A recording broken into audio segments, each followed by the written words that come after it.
5, 4, 3, 2, 1.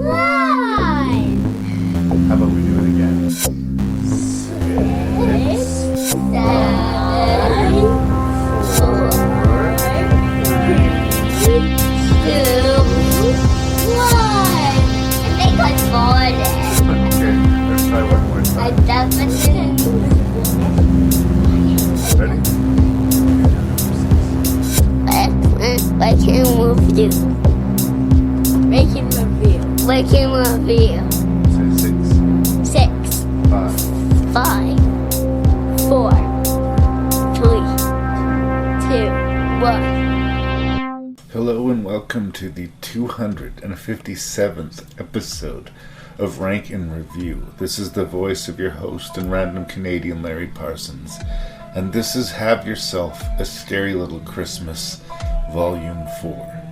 6 horror-themed Christmas movies. So if you happen to fall on this podcast and you're looking for something festive and feel-good, just a quick heads up. In this particular movie, we have a naked woman getting impaled by antlers. We have a porcupine creature stabbing people. We have a snowman doing inappropriate things to a young lady in a bathtub. We have an interesting use of a bear trap. We have a chainsaw assault in a shower. And one of the most psychologically poisonous movies I've come across since the Hereditary, I'm thinking maybe. So, yeah, it's not a fun bunch, but it's an absolutely amazingly fun bunch in some ways. It's the rebuke to all things pure and Hallmark and oh shucks. Not everybody comes out better at the end of these Christmas stories. And this episode, we have Scott Lehman here to enjoy. He's been waiting a whole year for this season to come around because he has heard my other Christmas horror episodes and he just wanted to do one. And today, we make it happen.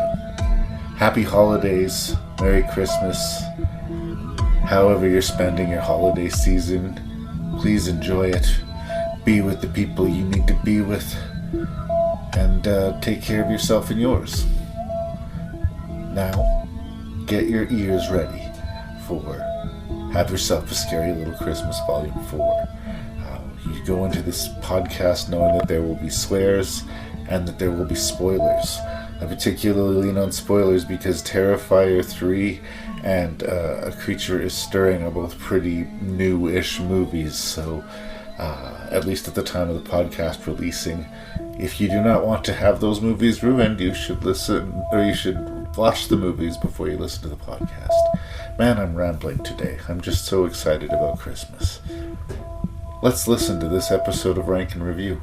Thank you for your ears. Send your feedback to ranknreview@gmail.com. That's ranknreview@gmail.com. And definitely check out my friend Jason Dubray's Shelf Shedding Movie Show podcast. And please help spread the word about Rank and Review. Merry Christmas! Okay. After my Christmas episode dropped last year, you got in touch with me and you were like, I want to do a Christmas horror episode. And yeah, you love it when... And you're one of my best friends in the world. Scott's regular contributor to R&R. I can make this happen. I know why I love Christmas horror. Do you know why you love Christmas horror? Probably for some of the same reasons. I do. I really love... I'm a sucker for it. If I see a movie out there and it's a Christmas-themed horror movie, sign me up. I'm probably going to buy it. And I think there's a few reasons. There's a lot of darkness in this season that a lot of the holiday movies don't deal with. And we're stuck with so much, like the Hallmark Christmas movies, I can't handle. I can't watch them at all. They're not for me. They're for a certain person. They're not for me. And then the other ones, we see the same ones every year. We always, Home Alone and Elf and everything that's all, and those are well and good. But there's the other side that needs to be dealt with as well. That's the darkness of Christmas, and there's something just about it, how haunting A Christmas Carol seems. Over like credits for a horror movie, it's just so damn creepy. And the combination of red on snow, the contrast, there's that too. Just the contrast of we're supposed to be so happy this season, but yet there's somebody walking around with an axe, and there's just something about it. It's the joy mixed with the terror, and they speak to me. Yeah. Well, I think in recent years have gotten onto this whole, well, by gotten onto it, I mean have been frustrated and pissed off by the whole idea of that there's a war on Christmas. Christmas is like the most recognized holiday in the world. Every downtown core of every major city in the world has Christmas decorations up. It's universally acknowledged whether or not you are a person of faith or not. Like, if there's a war on Christmas, Christmas has thoroughly fucking won, right? But going back to what you said, underneath the joy of Christmas, especially that you and I as sort of parents and raising kids have really enjoyed the family time of Christmas, the flip side is that a lot of people are miserable at Christmas. And there's a lot of ugliness about it too. The sort of greed and the commerce of Christmas, like, that gets completely ignored. And so not only do I appreciate undercutting the sort of falseness of the Christmas narrative by putting horror into it, I think it's a necessary acknowledgement that while everyone else is having their turkey dinners, other people are sitting alone in an apartment, and the day stings just a little bit more for them.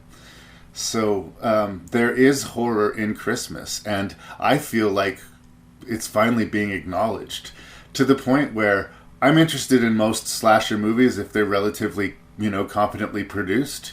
But if it's a Christmas-themed slasher movie, I'm somehow more interested in it.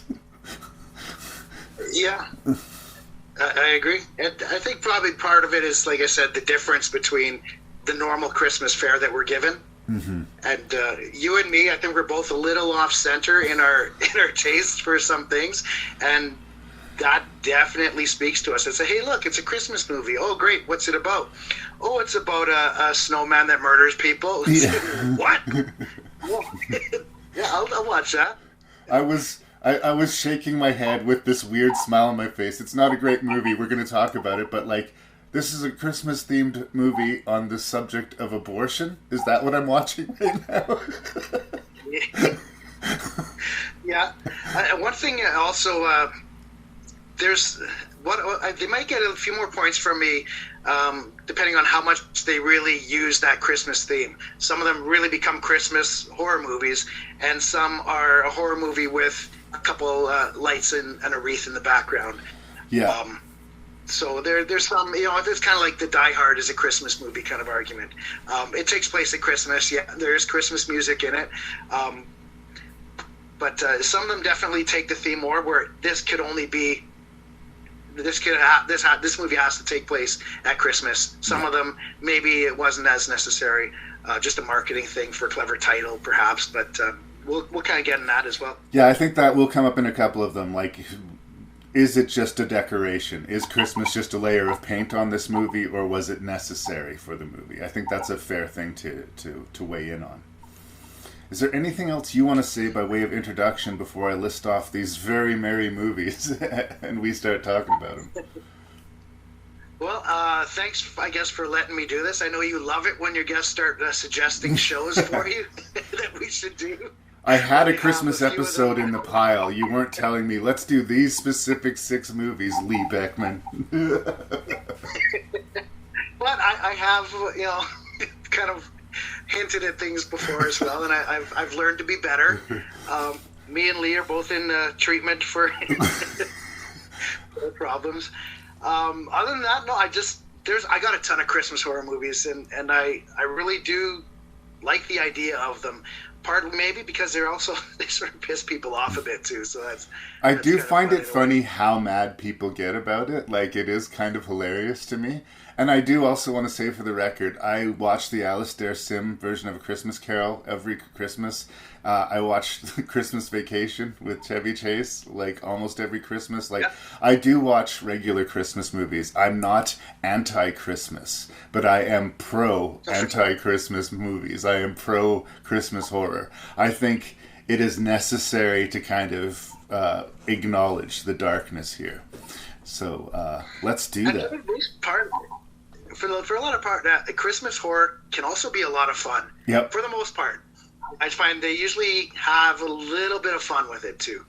I think there's only one movie in this group that I would call just not fun, wall to wall, just dour.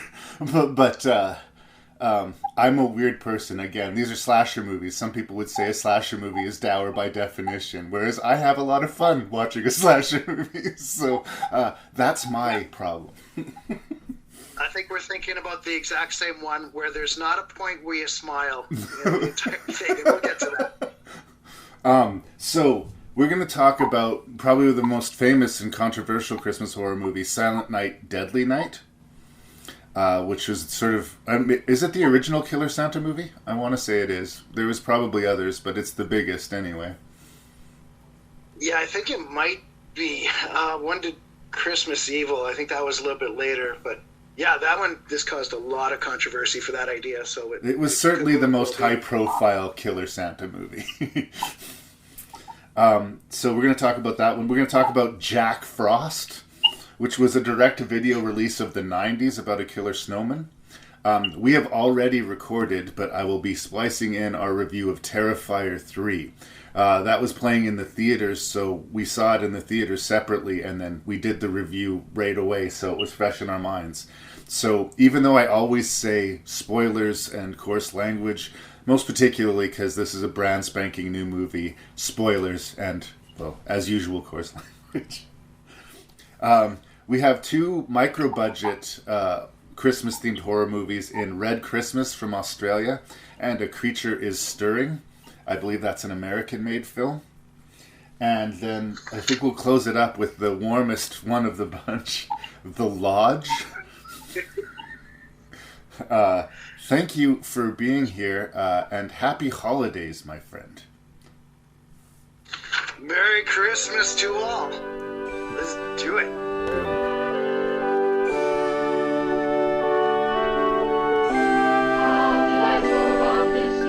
'Twas the night before Christmas, when all through the house not a creature was stirring, not even a mouse.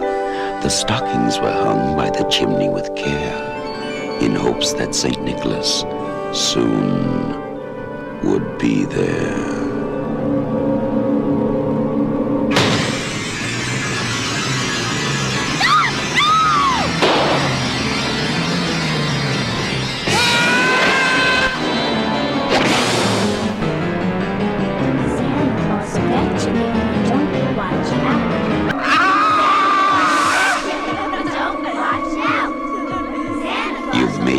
Halloween. Now try and survive Christmas. Silent Night. Deadly Night. The year is 1984, and mothers everywhere are furious at Silent Night, Deadly Night, a film directed by Charles E. Sellier Jr., who I don't really know. I don't know what he went on to beyond this, but the interesting thing about this movie is it's sort of the original lesson to sort of the naysayers out there. They call it the Streisand effect because of Barbara Streisand and her war on South Park. Streisand was so pissed off that the boys at South Park were making fun of her. She threw such a fit that it actually drew more attention to the show, and the ratings went up because of it. Like, all of these mothers were like, oh, won't someone please think of the children? There's a murderous Santa Claus and he's going to ruin Christmas. And because of that, a movie that would have come and gone with little fanfare had people lining up around the block for it. So that's sort of the famous, if you can call it, controversy about the movie. In the age of Terrifier, it's hard to find this movie particularly that, squirm-inducing. But that's what the movie's kind of known for, is that, it was a lesson in how maybe maybe by decrying something loudly, you're actually helping it more than you are hurting it. At the end of the day, watching the movie, it's a very, clearly low budget, inexperienced actors, I'm going to say, throughout the production. But I think what it does have going for it is that it's absolutely balls out in its commitment to being as anti-Christmas and as, adultly offensive as it can possibly be. Having a holly jolly Christmas they're trying to rip that inside out and present the guts to you in a gift. It's a little bit awkwardly handled and a little bit strangely produced, but it has a tactile texture to it. It has this 80s cheap horror slasher feel that really speaks to me. So I'm not going to sit here and say that Silent Night, Deadly Night is an amazing movie. But it's a movie that I've watched many times, and it's a movie that I will watch many times again. It is the Santa Claus slasher. What do you expect to see when you think in your head, Silent Night, Deadly Night, 1984, Killer Santa Claus? It's exploitive, it's trashy, it spits in the face of Christmas, and I'm full-heartedly endorsing it. What did you think of Silent Night, Deadly Night? I'm exactly on board with you, Larry. First of all, with the protests, this was a film that people were protesting with signs outside theaters, and just really, you may as well be shooting a commercial for the movie. Thanks. I think Siskel and Ebert were really upset about it, if I recall as well. But the whole idea of Santa Claus isn't a murderer. Why you're so worried about what this is going to do to your kids? Well, why are you letting your kids see this anyway? It's clearly R-rated movie. It's pretty sleazy at times, and like you said, it's definitely that 80s slasher movie with a guy in a Santa suit, and I'm down with it. It's one that, as you said, I've seen many a time, and I will see many a time again, I'm sure. It kind of goes along with Christmas. It's kind of like the Christmas Vacation of horror movies. It goes down easy, and it doesn't pull its punches either. It's really full bore with the nudity and really full bore with the violence. They don't cut away, There's weirdly famous kills in this too. A woman being pierced by a set of antlers, or a guy being decapitated while he's sledding down a hill. That is ridiculous. I'm not defending it on its credibility, but they are, for whatever, judge me if you will, they're using the Christmas aesthetic, right? He's a killer Santa. He's using the decorations. He's using sleigh riding and all of that aesthetic. In fact, it is his trigger. He had seen his parents killed by a Santa Claus when he was young. He has been slowly reformed as he grew up, but he was working in a toy store, and someone had the bright idea of having him put on the Santa Claus suit. And guess what? It doesn't play out super well for anybody. This movie is so good and so bad at the same time that the second movie is just this movie repeated, as we discussed on our Guilty Pleasures list. So the movie's so nice they released it twice. Yeah, what they managed to do in part two is still unbelievable. I think just it's quite an accomplishment that they filmed, a 90-minute movie with 30 minutes new footage, maybe. But if that. But with this one, you mentioned Linnea Quigley's death scene, impaled by antlers, obviously topless, as you would expect. So our Santa Claus just ends up, once he snaps and goes full murderer, he just goes on a rampage just across the town, just yelling "punish" to anybody who he feels needs to be punished. And then the thing that I remember after is just that line of "punish, punish" just constantly throughout as he's punishing everyone that needs to be. And there's a cute little moment as well where he it's almost like the Grinch, where a little girl wakes up and he goes to see what all the ruckus is, and he asks her, "Have you been good this year?" And so instead of punishing her, he gives her a gift, which is I believe it was a bloody box cutter. Yeah, a blade. He goes, "Here you go, little girl." But there's moments in this movie where I laugh out loud. It's I don't know if it's intentionally funny, but watching it now, it does bring out some chuckles. And I don't think it is being intentionally funny. I was thinking about that. Sorry, I didn't mean to jump on you there. I don't think that it is actually playing for laughs, but I do think it gets them.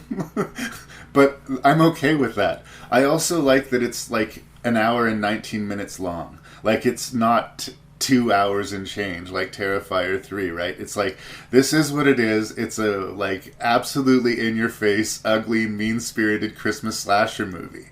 Deal with it. Like, this is a movie that does not care about your feelings at all, and I kind of weirdly respect it for that. That's part of the reason why I like it so much too.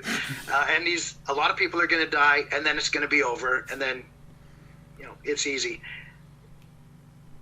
Usually in the slasher format too, we have like a final girl character template, or another guy who's sort of a counterbalance to the evil who's going to rise to defend. The movie's not really focused on that. The movie's really focused on his origin and killing a lot of people. Like, if anyone, maybe that nun, I guess, that kind of got him the job at the toy store. Sees it coming. She kind of helps the police track down where he is. But speaking of the toy store, that's one thing that I really enjoyed watching. When he's working at a toy store, it looks like a real toy store from 1985 or whatever. And a lot of the toys on the shelves, just watching it in widescreen, you just kind of recognize, and it felt like a toy store, not a set. Yeah. There's like the Jabba the Hutt play set. I saw Rolf the dog, stuffed animal, and all these things. It's like, oh, that's cool. A bunch of Smurfs, all the shit that I grew up with, and thought, that's a cool little toy store. No, I get the end of 80s movies do that for me all the time. The kids' room in Poltergeist or in The Princess Bride. I'm like, I scan the shelves. I had that toy. Yeah, I seen that too. There's a certain Hot Wheels set. I said, oh shit, I had that. I played with that. That's awesome. This is right in that sweet spot of the 80s slasher moment where it was like, there was a lot of them and their aesthetic is really strong. And so we are kind of built to enjoy this movie. But I do think that it wears its 80s-ness so strongly that people that are new to it will actually find things to like here too, as long as they can stomach the exploitation, because it is an exploitation movie. I also someone will be topless probably at least every 10-15 minutes, so you'll get that if that's what you're there for. I also think the grandpa that's visited at the beginning of the movie, yeah, we have to talk about that. Strangely, the strongest performance of the movie. Like, he is taking this bone straight, and he is telling his grandson with tears in his eyes how terrified he is of Christmas. And it's got more weight to it than any scene, any death, any kind of other moment in the movie. It's weirdly strong in a movie that I am endorsing. I mean, it's not an expertly executed movie. It's just got this great vibe and energy to it. But that opening scene with the grandpa, actually, like, it almost foretells of a deeper, darker movie. Yeah, like, what is that scene all about? Like, why is it? I'm not sure. They're going to see Grandpa in the home, and Grandpa looks like he hasn't spoken in years. And then as soon as all the adults leave, it turns to Billy. It's a... You better run if you see Santa Claus. And then the parents come back and he freezes catatonic again. So you wonder, like, is he faking just to Did that enjoy happen? the old home? Or is he, like, under some sort of spell where he just kind of awoke to warn him about what's going to happen this Christmas? You're right. It's kind of an eerie foretelling of things to come, maybe, but... It's also a bit of a hat on a hat, because we're also doing the origin with the murdering of the Santa. Like, we didn't need this additional scene, right? We would have got the psychological connection, but here it is. Yeah, there's probably, because we start off, there's already a murdering Santa before we even create our own. Yeah. He robbed the store, he shoots a clerk, and but we don't get his origin. Maybe there's a longer cut out there where we find out, why is this guy doing it? But... yeah, it's a pretty simple story. If you haven't seen it and you're into Christmas horrors, this is kind of one that you should have already seen. Yeah. I do think, we benefit because we grew up in the era, But like I said, I do think it could find new viewers, especially in the age of Art the Clown, since we're going super hard these days. I think a new appreciation for this one will be found. It is that kind of sloppy amateur aesthetic, which I enjoy. Not everybody can get behind a movie that doesn't have the polish that maybe this one does, but I think if you're listening to, Rank and Review, this horror-themed podcast, you know what we're talking about. And if you watched it and you like it, watch part 2 because it's the same movie and you get to watch it again. Also, weird note, this may be a little bit off of the subject, but kind of hard to get your hands on this movie. Like, I've always liked this movie and I've always kind of wanted to get a copy of it, but whenever I've seen it for sale, it's like $35. And I'm like, I like this movie, but I don't think I like it $35 worth. But I do enjoy it every time I watch it. I have a VHS copy of it. Like, that's probably a good way to watch it too. See, I got the Scream Factory Blu-ray on it. Yeah. And one thing with that, they did obtain all the original cuts of the deleted gore footage again, and they did splice it back in to the director's cut, as they would call it. But there's a definite downgrade in quality once the kills happen. They kind of the impalement on the antlers is a longer scene. You got some close-up shots there. It's nice to have, but as long as you just expect it's going to all of a sudden look like a VHS for a little while, and then it'll go back to Blu-ray quality shortly. Yeah, I'm of mixed minds of that. Like, if the best you can do is splice in footage that doesn't match the existing footage, I would almost rather see it as a deleted scene than inserted in the movie. Right. That's just me personally. I love having the option. Like, let me see either or. Yeah. Friday the 13th Part 7, we'll never get to see that version. And, I know. For example, that one's got some great kills that were cut out and they just destroyed the footage. Yeah. Man, if we could just put something together like this, let us watch it the original way or this way, that would be, I'd take it. No, I would watch it either way. You know that I would. But yeah. I think we are we good on Silent Night, Deadly Night? I'm good. Slasher fans, you've already watched it. One cold night, science and evil collide. Oh, yeah.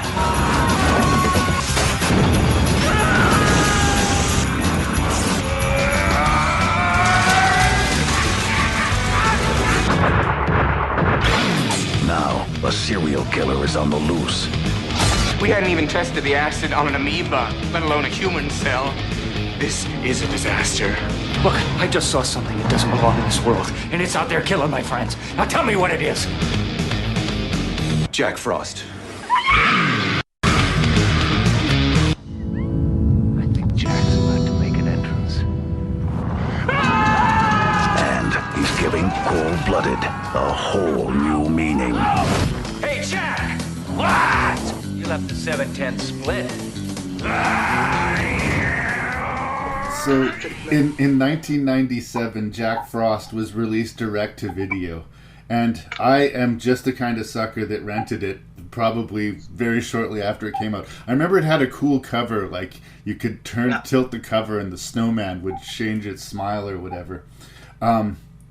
There was there's a big market of direct-to-video movies, and some of them were fun, and some of them were like so embarrassingly cheap that it was kind of a little bit insulting.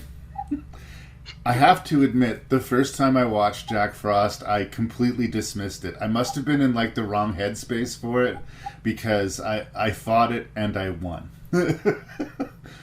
But years have gone by, and there's a little bit of a cult crowd kind of cuddling around the movie, and I decided that I wanted to give it another day in court.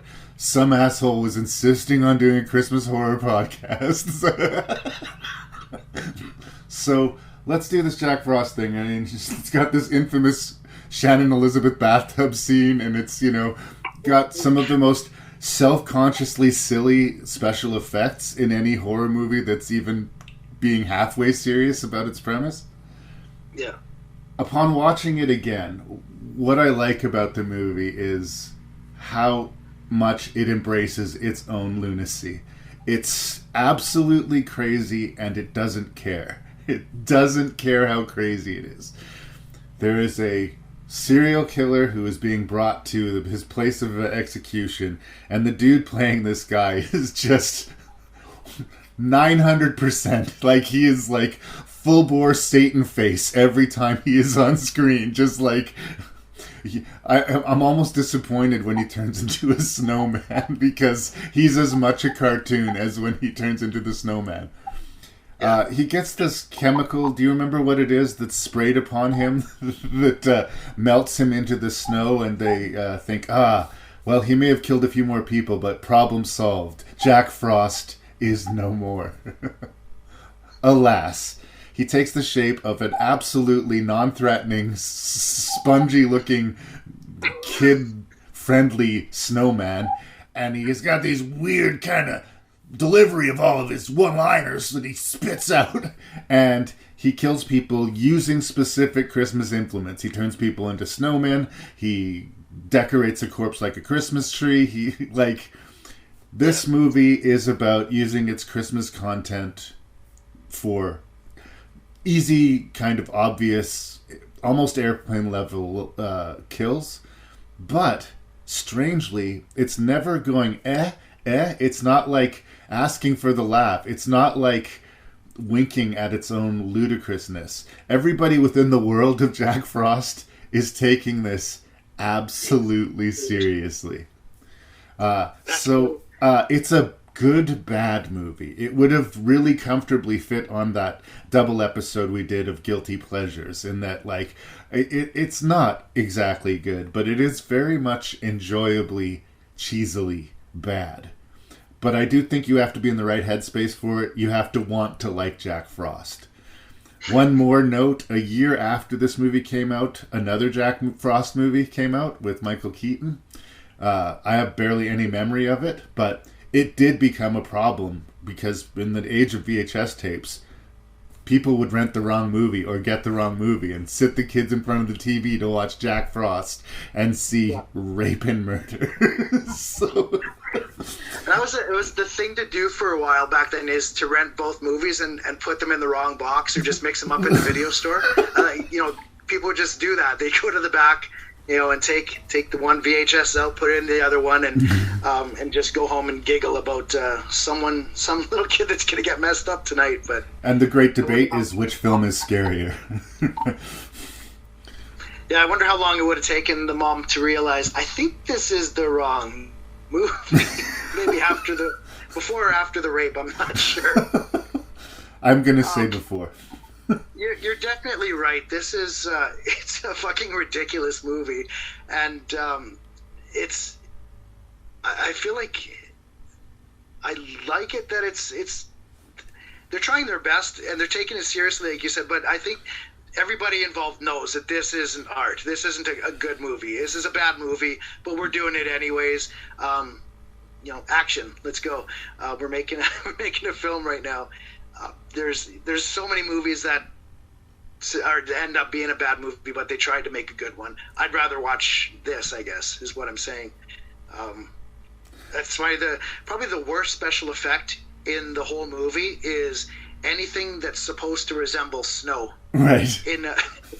There's not one flake of real snow used in this movie. A movie that takes place in a town called Snowminton. Oh my God. At Christmas. At Christmas, where your main character is fucking made of snow. I don't know what the snowman is made of. It's like foam or cushion or something. It's just terribly not a snowman. Sometimes I've seen foam, like spray foam. There's pieces of fabric on a tree branch. Yeah. There's at one point a character trips over a piece of fabric, white fabric on the sidewalk, and you see it fold up, and they just, it's supposed to look like snow, but it just it's something I picked out, and nobody noticed. They just leave it there. Well, the artifice, the artificiality of the movie is absolutely there. From like all across the board, it's almost like everything's being played by a mannequin or something like that. Like, it doesn't feel real. But the things you said, that the town was Snowman Town, right? Like, another movie, remember we recently reviewed that Exorcism at 20,000 Feet or whatever, would have been really leaning into that and like really sort of looking at the camera and smiling while they showed you this sign. It's funny how it's weirdly straight. I saw an interview. I keep talking about South Park today for some reason, but the creators of South Park did this puppet movie, Team America World Police, and they found themselves, as they were shooting it, pulling all of the jokes out of the script because the jokes weren't working, but when the puppets played it serious, it was funny. Sometimes that seems to happen. Like, you take a premise that's absolutely, completely ludicrous, and you get people to play it as straight as they are able, and they don't have to play it for laughs because it just becomes inherently strange and funny. And I don't know if they did it on purpose, but I think in some scenes, Jack Frost really accomplishes this. And the fact that he sounds a little bit like they're trying to do a Chucky type voice. Yeah, for sure. That's what I'm kind of catching, and he's doing kind of the one-liners after a kill. Sometimes they make no sense. It has nothing to do with, like he yells, "Batter up," but it's not a baseball movie. I don't know what. But, the little Chucky scenes. There's a point in the movie I love. He steals Jack Frost, the snowman. He steals a police car and drives away. Yes. Regardless of the fact that he has no feet. Not sure how he's driving, but it happens, and we just accept it and go on with this ridiculous film. Just kind of things like that. I just kind of laugh at the ridiculousness of it. There's many times, the snowman doesn't have feet, so it should pose a problem for the filmmakers on how does he get around town. No, who cares? He just does. He gets there somehow. The snowman that in no way looks anything like a snowman, that we have to attack with hair dryers to try and destroy him. I would get distracted. Like a couple days after I watched the movie, I would start chuckling to myself about this plot point. The sheriff's little kid has this snack that he's made for him, that he's been carrying around in his car, and he makes it like he's almost threw it away one day, but he decided he couldn't throw it away because his son made it for him. And then the twist is his son put antifreeze in the food, and that ends up being a trick that he uses to help foil Jack. In the alternate version of this, does he eat that and then die of poison? It's adorable that his son did that, but also you need to have a chalk with your kid, dude. Yeah, don't feed daddy antifreeze. And one of two movies where that's going to come up in this bunch, by the way. And since you brought up antifreeze, there's a great scene at the end when they think they've destroyed the snowman with antifreeze, a truck bed full of antifreeze, a bathtub of it. And they find out there's still one arm of the snowman that's alive. It starts choking the son. So our sheriff, he picks up his son and dunks him. Yes. Inside the tub of antifreeze several times, holding him under just to make sure all the snow is off of him. I just love that. And they sit there, they both sitting in this truck full of antifreeze afterwards. The kid's just soaked. He's probably going to die, but... Well, and that kid... I couldn't help but laugh at that. That kid has that sort of awestruck expression that a lot of young actors have, where they're so amazed they're on a film set they can't keep their mouth closed. They just got this awe on their face at all times. So it kind of works for the movie, but he sort of looks like he's just been slapped for most scenes when he walks. He probably should be. I did not feel the need to press forward with Jack Frost 2. I think there might be a third too. I'm not sure. But it's one of these ones where I feel like this is good. I don't think we needed to go too much further down this line. I don't think we needed a Jack Frost franchise. But for a 1997 direct-to-video is what it is thing, it's fine. Know that you're watching something stupid. And if you look at the cover and you read the description of the movie, it's known for Shannon Elizabeth being raped by a snowman in a bathtub. Do any of those words make sense? And you're right. Oh my God. I guess we do have to talk about it. You've alluded to it twice, so is there anything we really have to say further than that? It's thing, the not setup of a that upsetting scene, I guess. It's played for goofiness as much as it is a rape scene. The movie knows that it's stupid, and it's continuing to be stupid. Is it in poor taste? Of course it is, yes. I think the lead up to that scene was something I wanted to mention as well, because Shannon Elizabeth, her little brother just got killed by the snowman, that day. So I guess her and her boyfriend want to break into the sheriff's house and have sex, I guess. We all grieve differently, Scott. Yeah. So they do that. And you know what? The rape scene with the snowman is tastefully done. I mean, it's not very gratuitous. I don't know what to say about it. But one thing that was hilarious on it is they do have a scene where they're undressing each other or getting ready for the deed. And it's kind of comical because it's winter, despite there being no real snow outside. But they're all wearing like 3 layers of clothing and, taking off the long johns, taking off this jacket, taking off this layer. So it's kind of funny that way. And so she goes upstairs and to blow dry her hair so she doesn't hear her boyfriend getting killed. Yeah. And so she blow dries her hair. That's noisy. And then as she's done that, she goes for a bath.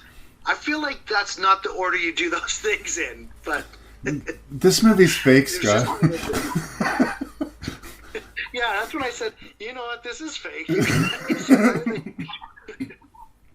But for Shannon Elizabeth, like, isn't this like the two things Shannon Elizabeth is known for is this snowman bathtub scene and the American Pie being spied on by a bunch of horny teenagers? Like, I mean, you've contributed to the culture, don't get me wrong, but, somebody give Shannon Elizabeth a hug. She was just violated by a carrot Yes. and murdered. For and laughs. then we get the punchline. The punchline is, Christmas came early this year. And that's the kind of movie that Jack Frost is. Like, what more do you need to know about Jack Frost? That line sums it up for me. Good enough? You survived the most famous serial killer since Jack the Ripper. The 5-year anniversary is coming up. I think a lot of people would really like to hear from you after all this time. Want to know what it's like to be in the presence of that kind of evil. What goes through your brain when he's close enough to you. You feel his breath.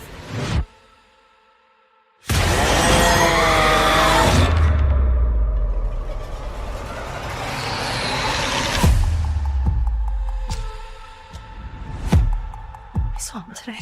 Who? How can you be sure it was really him? I could feel it. Who's this Santa? He's scaring my kid. Yeah, he's scaring me too. Hey, Santa's handing out presents!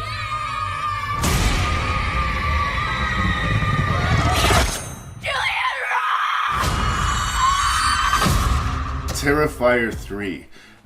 We are doing this review early because we caught this in the theater and we just want to do our due diligence, but we also wanted to have the conversation while the movie was still fresh in our mind. So I'm not like reviewing my memory of the movie. It stirs up a lot of thoughts in me. Like, to me, this kind of brutality, this kind of ick, was sort of subjugated to the back corner of your video store next to like the softcore pornography. It was like it was meant to be fringe. It was meant to be outside. And I honestly have strangely mixed feelings about Terrifier mainstreaming this level of violence. I don't dislike Terrifier, don't misunderstand me, but I worry what this is going to bring forth. Like, when Scream exploded in the early 90s, we just had 10 years of Scream knockoffs. And I fear that's what we're going to be getting with Terrifier, right? This is what horror movies are going to look like for a while. And there's part of me, a little demonic troll part of me, that dances with glee at that. But there's another part of me that wonders, where have we landed here? Also, if you're part of the, you know, political or landscape, sociological landscape, that the culture is too woke and we're clutching our purses too much, like, I feel like Terrifier stands as a pretty huge response to that. Like, every single thing that you find offensive, they're going to rub in your face in this movie. They're going to make a point of it. And it's not arch and ridiculous like sort of similar movies. And that's like, you know, Stitches, the killer clown movie? Yeah, there's a clown, yeah. Similar idea, crazy over-the-top kills, a sinister, like, zombie clown, I guess, vengeful zombie clown in that movie. But the kills are crazy over the top and ultra-violent, but in a way that it's so ridiculous you laugh at it. I don't feel like Terrifier wants you to laugh at these kills. Like, there's some that make you kind of go, oh! And that's pretty typical of, like, the horror genre. But there are others that are so prolonged and so about the suffering, and not just the victim, but like having a family member witness this thing happening to them, like compounding the horror, the torment, and the ugliness as much as possible. I think I would be off-put, like I talked about things like Wolf Creek, sucking all the fun out of it. But the problem is this character of Art the Clown is kind of amazing, and it's so like incredibly performed and strangely fascinating that even though part of me wants to look away, I have to confess I'm kind of fascinated and kind of in for Art the Clown. But I also am reticent that I fear his influence on the genre may be negative. Everything that people who hate horror, everything that they hate about horror, everything that they think horror is and represents is what Terrifier is, right? Like, but that is not the entirety of the genre. That was this back corner of the video store that I've been talking about. Until Terrifier. Terrifier has officially brought the most grotesque corners of horror into the mainstream. And first of all, I liked it more when it was just ours. And secondly, where have we arrived? But to get it out of the way, I am going to give this a thumbs up review. I mean, it definitely does what it means to do successfully. But if somebody were to hate or be offended by this movie, I would get it. What did you think of Terrifier 3, brother? Yes, this movie, this franchise is not for everybody. This is not entry-level horror by any means. This is for the guys that have said, all right, I've seen everything else. I'm ready to see these incredible acts of violence and prolonged violence like you hit on. And yeah, there were times in the theater where I did kind of laugh at the excess of a few, you know, it's kind of a chuckle, like, oh my God. But there are times where I was just shocked even, and you're like, holy shit, like, what is happening? Just, you know, Art the Clown as our main like point and mime laugh at the person while they're bleeding out and while their guts are spilling out of the belly. He does he's a clown. He does these clown things. You know, he'll point and he'll laugh. He still makes not a sound. And that's kind of a beautiful, creepy thing about him. Even if you stab him, no noise has ever come out of him. Voiceless, you know. Yeah, he makes a screaming sound, but there's no sound. There's that exaggerated facial expression he does, and I love it's like you touched on the mainstreamness of this. It's weird. It is strange. I'm seeing this kind of a movie in the nicest theater in the city.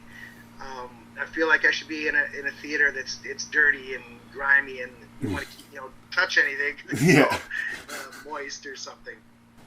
I think it's great. I think it's amazing that I think as a horror fan, it can only mean good things. I don't think we're going to see every horror movie come out be this level. We haven't. I mean, violence in movies seems to be, and just the violence that Siskel and Ebert and everyone was just like saying, "Oh, this is terrible. We can't look at this. These movies are for horrible people." And what we would see back then is a flash of a blade, a quick glimpse of blood, and then it would cut. The movies were cut so much then, and now possibly imagined I would see in my life. I couldn't even have, kudos to was it David Leone for doing what he does. I mean, the I love the makeup, the effects in it. I think why can't a movie like this be submitted for an Academy Award for makeup and effects? I think go for it. I would love that actually, but. Sorry, you were saying probably ranting anyways. Yeah, no, you were saying before you started garbling up too much that like comparatively to like the Friday the 13th and like what we grew up on, which again all of the parents were like, oh my god, Friday the 13th was about suspense and about like a moment of shocking violence. Terrifier is about prolonged sequences of anguish. And again, sometimes they're so over the top that you can laugh at it. But I don't necessarily think that's what Damien Leone is going for. Like, I do think there is something sadistic about it. Like, willfully, openly embracing sadistic. Art is a demonic clown, and he kills you in the worst way he can think of. And he laughs at you while he does it, although he makes no sound. And again, it's sort of raising the bar. We've seen silent serial killers before. Jason doesn't say anything, right? Michael Myers doesn't say anything. But Art says so much. Like, when he walks past the bar in this movie and he catches a glimpse of Santa Claus in there, he stops. Like, his entire world freezes, right? And he is so thrilled and excited. A 7-year-old boy. Yeah. And, like, the performance, the actor that he hired is actually, like, was a professional mime. He's a very physical actor, very animated, kind of big actor, and that's what you need for these roles. Somehow, for a few minutes in this movie, Art became charming to me. Like, childishly charming to me. And I knew everybody in this bar was about to die, and they were going to get it real bad. But it's a weird swing of emotions that goes through here. I will say I think that Leone needs to get more disciplined with his editing. I don't think that Terrifier 2 needed to be 2.5 hours long, and as much as I'm going to give a positive review to Terrifier 3, I think it kind of wears me out. I think 80 to 100 minutes would have been fine. I actually just looked at it. It's 2 hours and 5 minutes long. And I really think if you're going to bathe in this level of depravity, get in and out. Be like Texas Chainsaw. Give us 80 minutes of that because, woof. But plus, there's backstory that they're trying to add to it, and kind of a legend or just whatever. There's still so many unanswered questions that they're building this whole interest in. So, yeah, I guess Halloween, Friday the 13th, it's easier maybe just to do a quick 90-minute cut, I guess, and we're not really too worried about adding too much to Jason's backstory at this point. But like the two, I agree. The two workers who come to the house and discover Art and his demonic girlfriend, right? We know that they're just going to wake up the demons and get killed. But they have several pages of dialogue. Like, we spend time with them, right? And again, that's very much a choice. I remember, like, when I was rewatching Terrifier 2, I was looking at it from an editing perspective. Even if you wanted to keep all the gore and the weirdness and the dream sequences, just the dialogue scenes, there's so much air in them. Like, the movies feel like they're this long on purpose. And they're one of the things that I think don't help the movie. I also think if you're dealing in extremities like this, you're not going to be able to pull off a bait and switch. They're trying to tell us that the main character's, our final girl's brother has been killed off, and no part of me believes that is true. I mean... Yeah, I guess we do have the spoiler warning here. I mean, it's a fairly fresh movie, but yeah. I guess, they did show that, and they don't... No, like, they do have a couple of, quote, off-screen kills, but even then we see the aftermath. But for a character that's been with us for 2 movies, I just don't believe that they would do that. But if the next movie, as is rumored, is actually going to take place in hell, maybe he'll show up in hell. Maybe that's... I don't know, but as far as them stepping on taboos... on some level, I think that it's more about the gore than about the targeting of children. I think that door has already been kicked down. You've seen more and more of it in the last 10 years. Most particularly that Stephen King adaptation of Dr. Sleep has an absolutely brutal child death in it. And, like, that's been on the menu. And Terrifier isn't a movie that flinches, but it's still, in its own Terrifier way, flinched when it came to the kids. Like, we didn't see the kid killed. We saw the aftermath.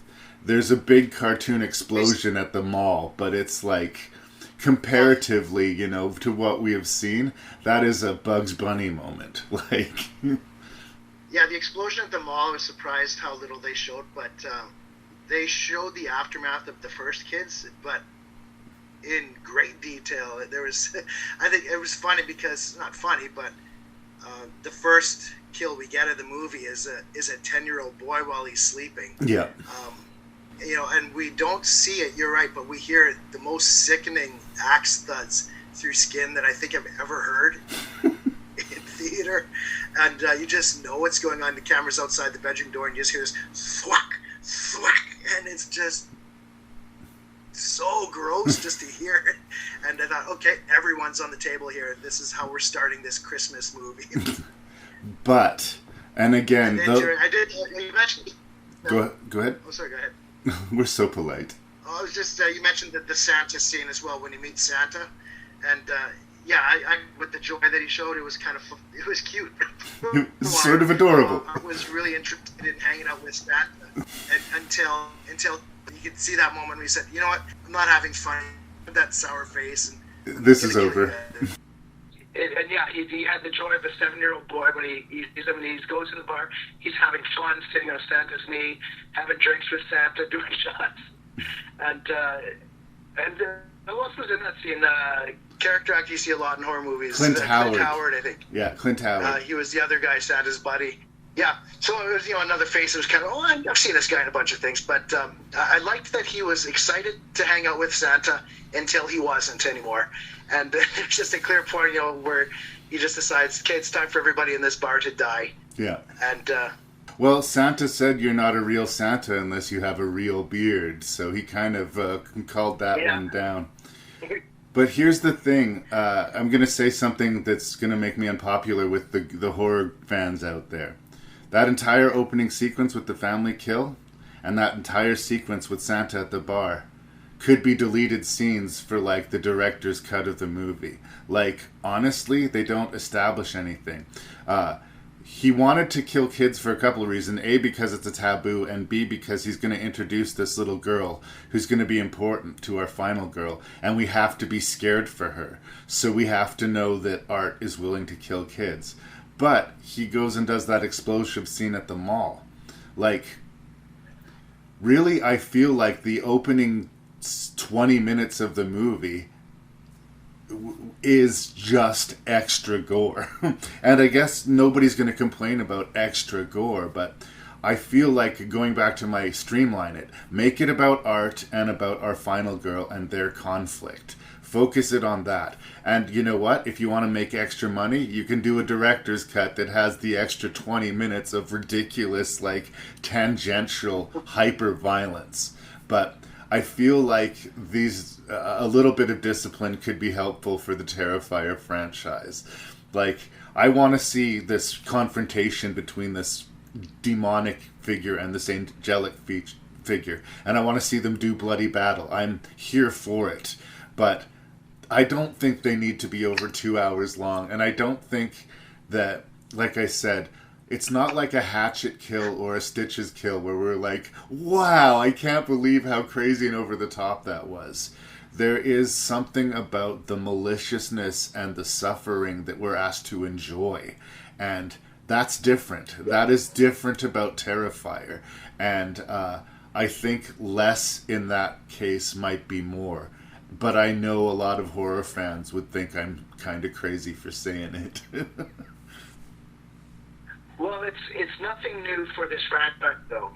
That's how the kills have always Nope, they're been consistent. There's the odd time that Art will shoot in the head.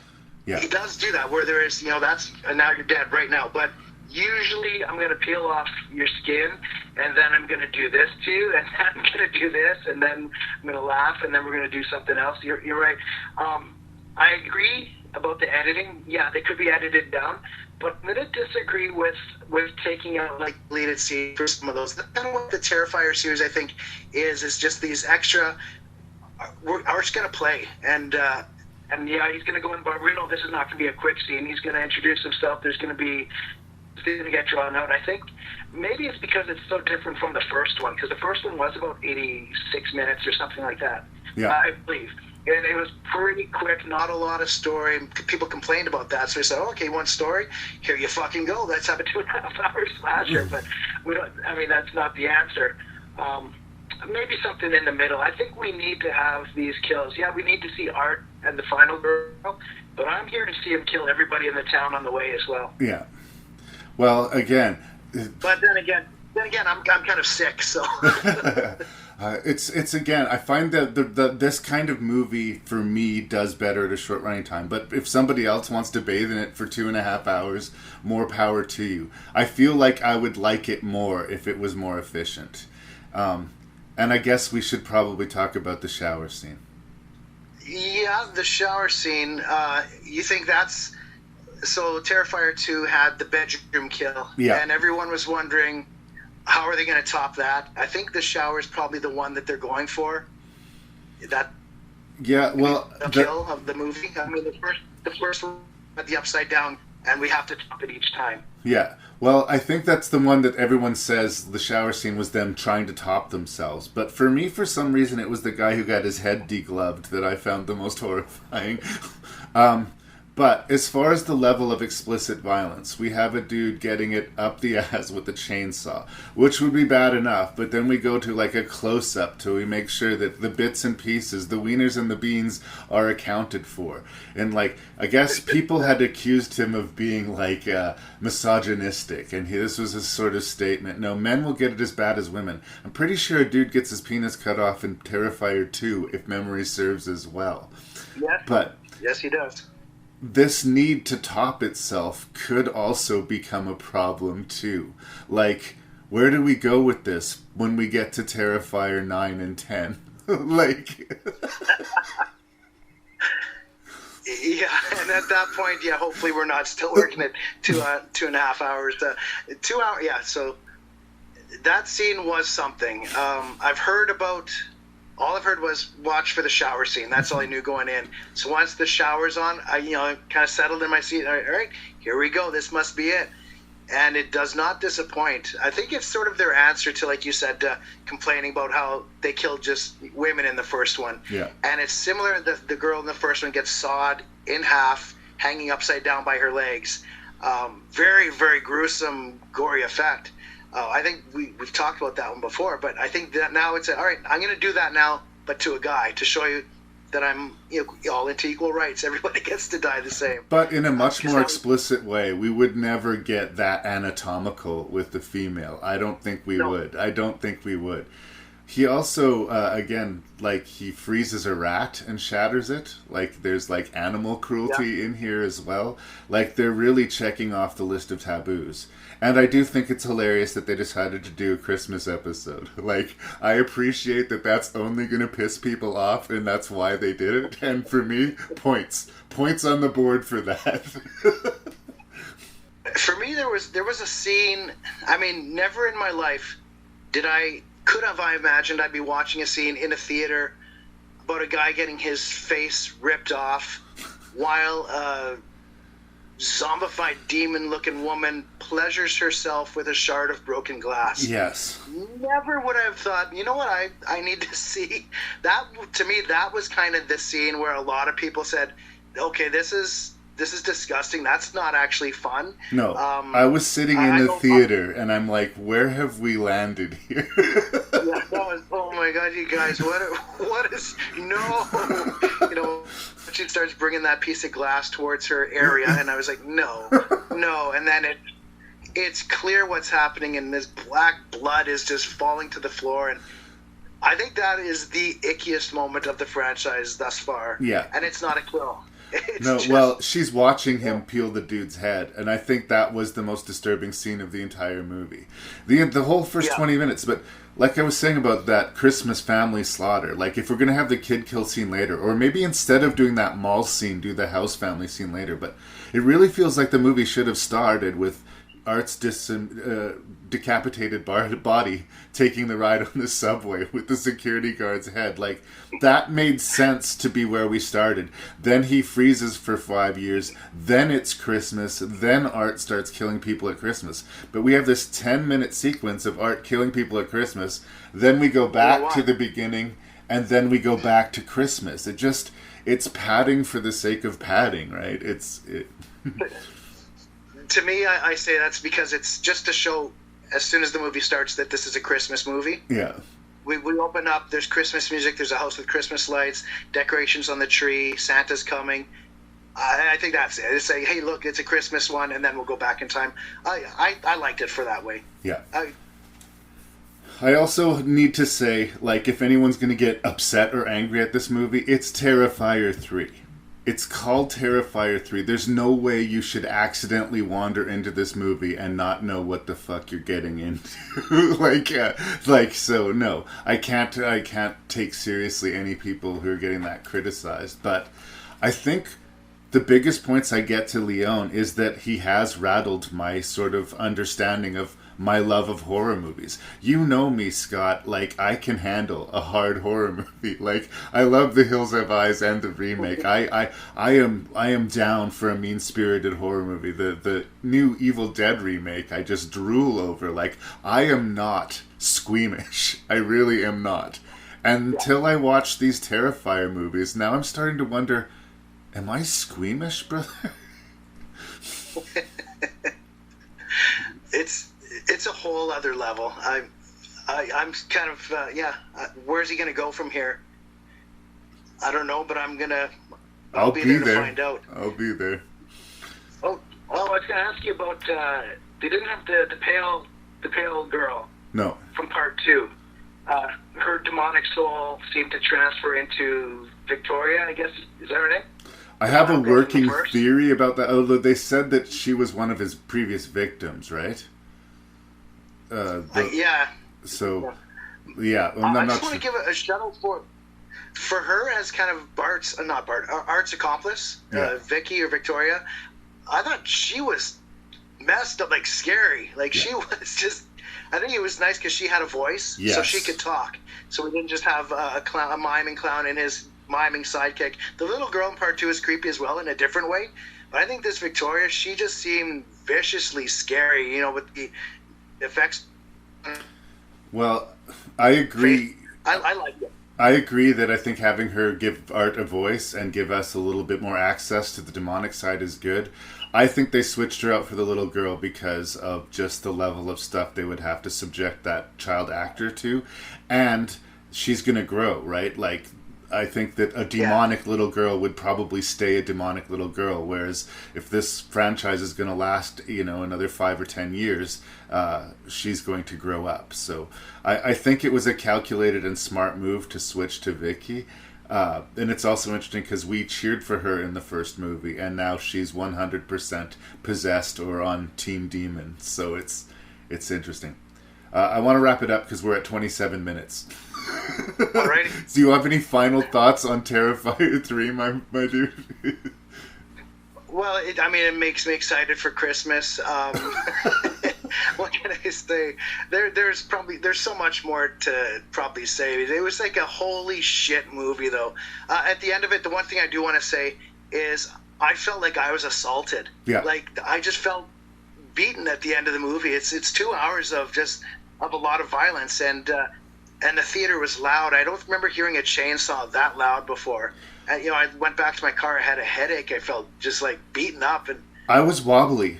And the only other time I felt a little wobbly in my legs was when this weirdo friend of mine took me to see the remake of the Texas Chainsaw Massacre on an IMAX screen the day before my grandmother's funeral. And I remember walking out of the theater that day feeling like disturbed and like a little wobbly in the knees, but again, not sure if it was the movie or if it was me.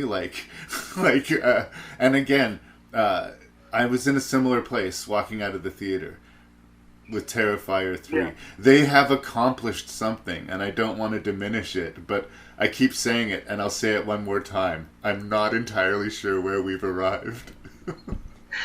Yeah, I went down to the car for a bit, and I just sat there saying, holy shit.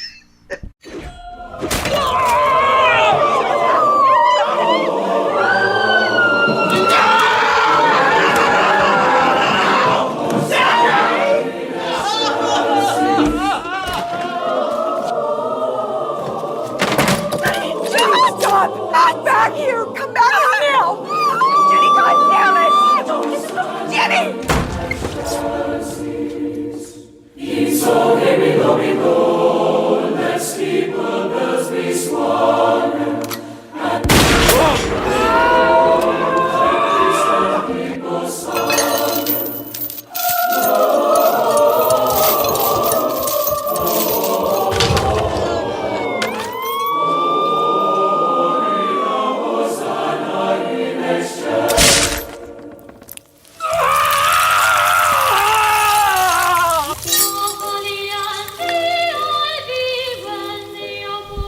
So Red Christmas is an Australian Christmas slasher movie starring Dee Wallace. Dee Wallace needs to get like a Lifetime Achievement Oscar or Lifetime Genre Contributor Oscar. I've always been a big fan of Dee Wallace. She was, of course, E.T.'s mom. She was in Cujo. She's in The Howling. She's got an amazing, hilarious supporting role in The Frighteners. And she's shown up in, like, probably at this point, hundreds of low-budget horror movies. Sometimes just for a cameo, sometimes in a supporting role. But good or bad, I always like seeing Dee Wallace. And I guess going into Red Christmas, I'm going to say, these are the things that I wanted to like about Red Christmas going into it, or what brought me to it. Dee Wallace being number one, but Christmas slasher being number two. I'm a big fan of Christmas slashers, and you know this. And then the fact that it's a family home that's being sieged. It's like the entire family unit has to defend itself against the thing, and anytime there's a loss, it's devastating. I also like that the vibe of the movie, or the theme of the movie, is family. Dee Wallace really wants to have a good family Christmas, and it's a stressful time, and that's something that's not acknowledged enough in a lot of horror movies. She also has an adult son that she lives with who is special needs, and that the movie doesn't turn it into a superpower or a joke, or it's just part of his character. And I get really tired of movies sort of using, an illness as some sort of superpower or plot point in a movie, as opposed to just acknowledging that these things exist in the world. So I like the idea of the family defending itself against evil. I like the idea of the high stakes, and I like the idea of acknowledging the uncomfortableness of Christmas. But then we get to the whole theme of Cletus. The aborted fetus. Cletus the fetus. Yes. And as much as she's desperate to have a good, happy Christmas, I guess this is coming from somewhere, because she'd abandoned a child. She'd had an abortion, but the child somehow lived, and it becomes this kind of... Her sin literally has come home to roost. Like, he wants to come home and have Christmas with his family, and it's not going to work out, and he ends up killing people. And again, usually I can get behind the ugliness of, like, the counterbalance of Christmas, but I don't know what the film is really going for. And at the end, I guess, aside from some cool kills, I don't know how I felt about it. Like, I watched the movie, I was into it while it happened, but I'm not sure what it accomplished, or that the Christmas thing was necessary. Like, it could have been any occasion for the family to get together. This was basically just a big family gathering that gets interrupted by murder. It's not terrible. It's obviously low budget, but there's enough poor decision making in it by the characters, and just, I don't know. It's not trying to be fun, and it's not trying to be doesn't have any lofty goals outside of maybe shaming us for being, pro-choice. I don't know. I wanted to like the movie a lot more than I did, I guess, is where I'm ending up on this. But it's tricky. I'm wrestling with it. What did you think of Red Christmas? Well, I'll start off the same way you did with mentioning Dee Wallace. Okay. Because, like you, I find she's a joy to have on screen. And I was talking to my wife about it, and she didn't recognize the name. I said, well, who is she? I said, well, she's the mom in E.T. She's the mom in Cujo. She's the mom in The Hills Have Eyes. Yeah. And she's the mom in Red Christmas. She's played the mom in everything, basically, genre-related. And that's what she is in here. So I seen her name above the title or on the DVD. And my worry was, I thought I was going to one of those low-budget films that grabs a popular actor or actresses from the genre of movie, and they appear for 3 minutes of screen time, and that's it, just to get people there. And Dee Wallace has done that. She's done it, yeah. Yeah, she's done it. You see, like, oh, look, this movie's got Tony Todd in it. Well, not really. He's in for 30 seconds or something. But you're treated with, she is the star of this film. And she's good. This is her movie. Yeah. So first of all, that made me happy, because I really didn't think she was going to be in the whole movie, just because I've seen a lot of this lately. So that was good. I liked some of the characters. I thought Uncle Joe was fun. He provided some of the comic relief. His whole thing mostly was to, smoke weed and accidentally say offensive things in front of the preacher. Yes. Which was kind of fun. I wrote down, I wanted to mention Jerry. He was the young man with, I believe he had Down syndrome. Down syndrome. I couldn't remember the names. Yeah. Thank you. Yeah, so I really liked that character. I thought I know that the actor actually does have have Down syndrome, but it just, for some reason, it felt like just a real person. I thought he did it well, and it didn't feel like a comment on something, or they weren't going to do like a punchline with her. It was just a real person. Now it was part of the plot, though, because it does come around after that she had an abortion before, because she does mention we went through with Jerry, and she didn't want to do it again, and he overheard this, got kind of hurt. But everything that character said, I really enjoyed. I thought he was. Yeah, I mean, they that feeds into maybe her decision for the abortion and everything like that. But what I meant by them not using it is, in a lot of times, if they have a character who's autistic or something like that, it turns out to be some sort of savant thing, or it's a superpower, or like in Dreamcatcher, it turns out that he's actually an alien. Like, there's like some stupid twist related to it that they work into it. Like, they can't just have a person that has the condition in the movie for the sake of acknowledging that the condition exists in the world. And this movie does that, and he does have some really funny lines, but we're not laughing at him. He just says things that are legitimately funny. Yeah, that's right. And he's not, it doesn't turn out, like you said, the superpower, or he's not the hero of the day. He's like the one person that kind of wants everyone to stop fighting, just let's be a family. He gets so upset when somebody upsets his mom, and it all just felt like ticks off, like, yeah, I feel like that's how that character would react. And so there was that. It was a different idea for a Christmas movie. Like we said before, sometimes people are offended by that as an idea. Why would you want to watch something like that about Christmas and say, oh, I'm sorry if that's offensive. How about we put something non-controversial in it, like like abortion, to kind of soften the story up a bit. So good on them for finding a way to do that. No, the filmmakers and the cast did not flinch. They went as dark as they possibly could, and I mean, respect. But with the abortion topic, it didn't really say one side or the other. It didn't say it's always good or it's always bad. It's kind of just said it's something that exists, and there's two sides to it. You could understand why she did what she did, and you can also see like, oh look, it's also, there's the consequences here. It just kind of lets you figure out there's two sides, and there's some bad things about it, and I can also understand some parts about it. So there was that.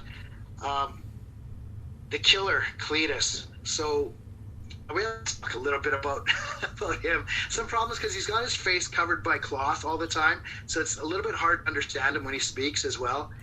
And when we finally get the reveal of his face, that it is definitely not Tom Savini working here. You understand why they kept him covered so long.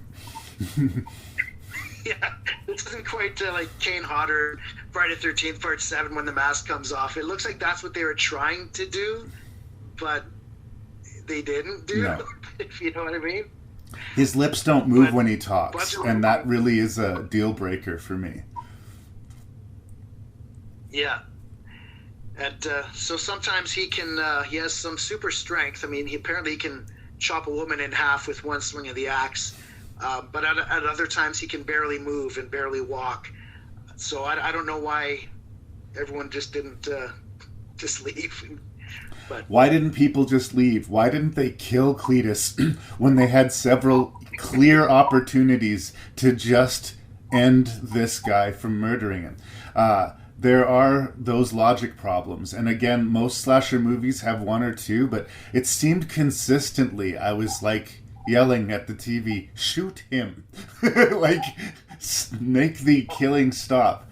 And the other thing that I think hurts it a little bit is that because we're going to be losing a lot of these characters, the movie wants us to not like a lot of them. They make them sort of unlikable. Dee Wallace wants to have this really nice family Christmas, but it's impossible because all of these characters are kind of toxic. But I think it would have given the movie more punch if we were allowed to like more of the characters. But it's this weird top and down. There'd be a scene that I liked and a scene that I didn't. Or sometimes both simultaneously. There's a scene where the guy levels a shotgun over the kid's shoulder so he can fire at the killer. And I'm like, why are you doing that? Like, you don't need to level it. And it's a shotgun. It's going to send shells in it. Like, there's just a lot of stupid stuff in the movie. And it's not a goofy, like, fa-la-la-la-la dumb thing like Jack Frost where we're expected to roll with these punches. I think it's a little bit more straight-faced than that, so those flaws actually hurt the movie a little bit more. If it happened in Jack Frost, I would be like, of course. But in this movie, I was like, no, if you want to defend your family, defend your fucking family, you know? Yeah, and I think the budget limitations sort of hurt that in parts.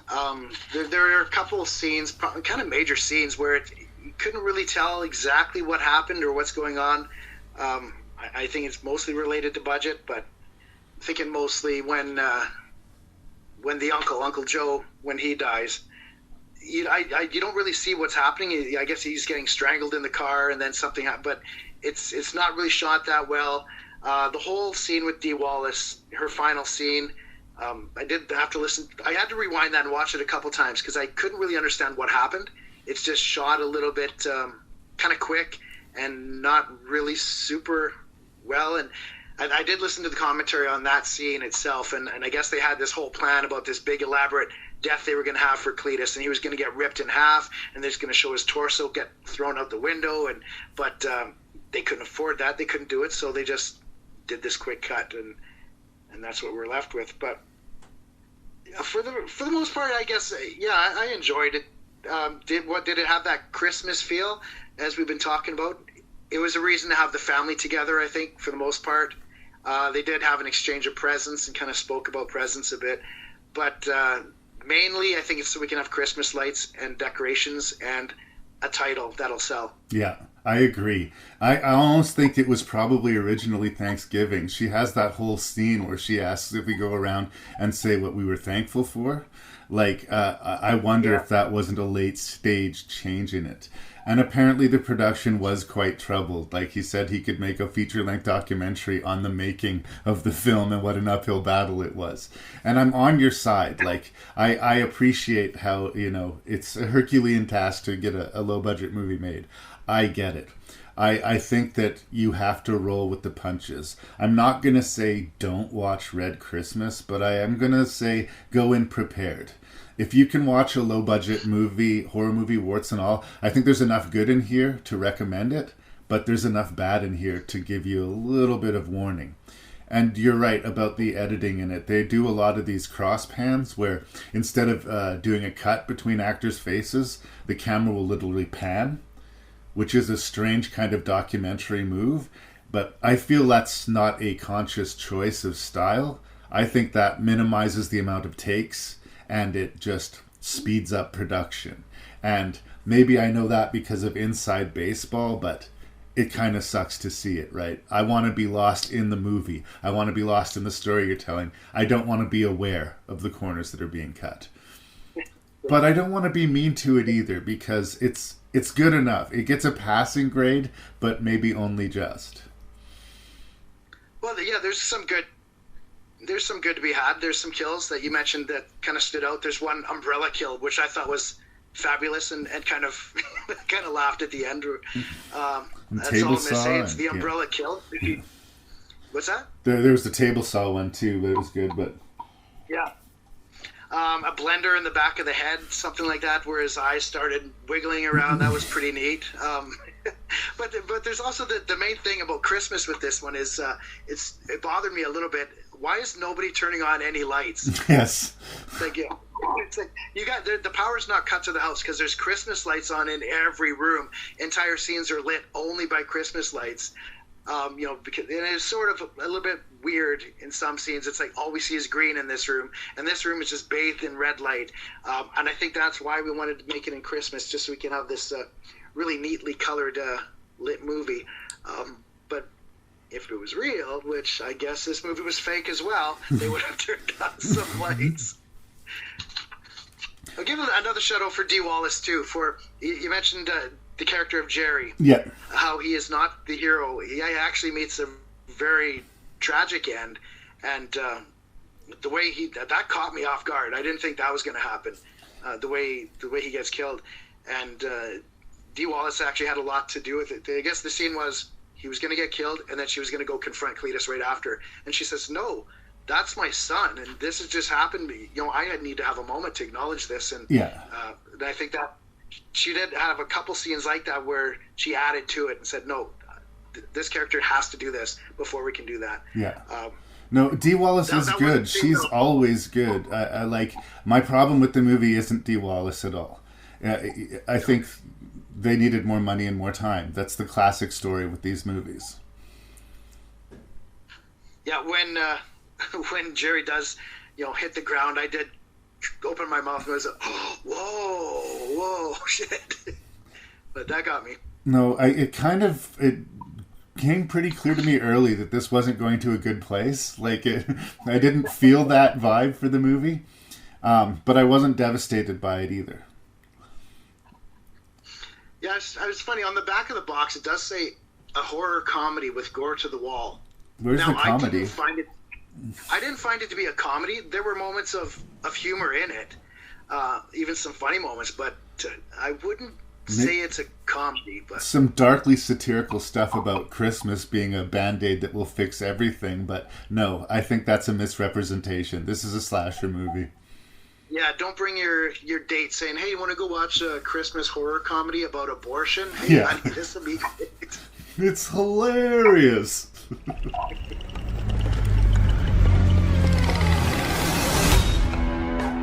.4 degrees.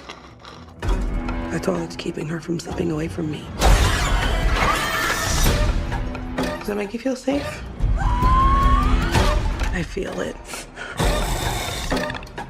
My sweet, sweet girl. She is running out of time.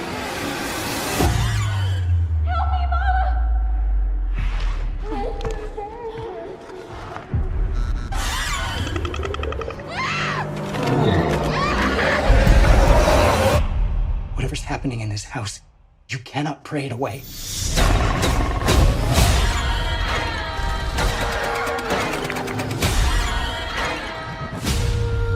No one's getting out of this soup.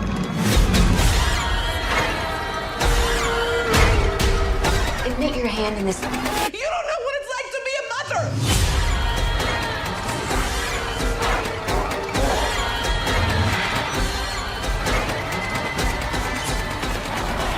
So Creature Was Stirring was just released last Christmas. It's only a year old. It's kind of another pretty new one. So again, we're going to get into spoilers. I don't think it's possible to wreck this movie because I think the movie kind of wrecks itself. But we are going to talk about spoilers, and it's a relatively new film, so I'm just shutting that out.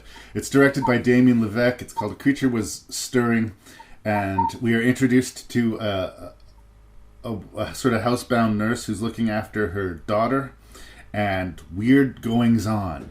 There's some sort of porcupine monster that's lurking around in the shadows of the house, and she's very concerned about keeping her daughter's temperature straight, and her daughter seems to wolf out if everything is not tickety-boo.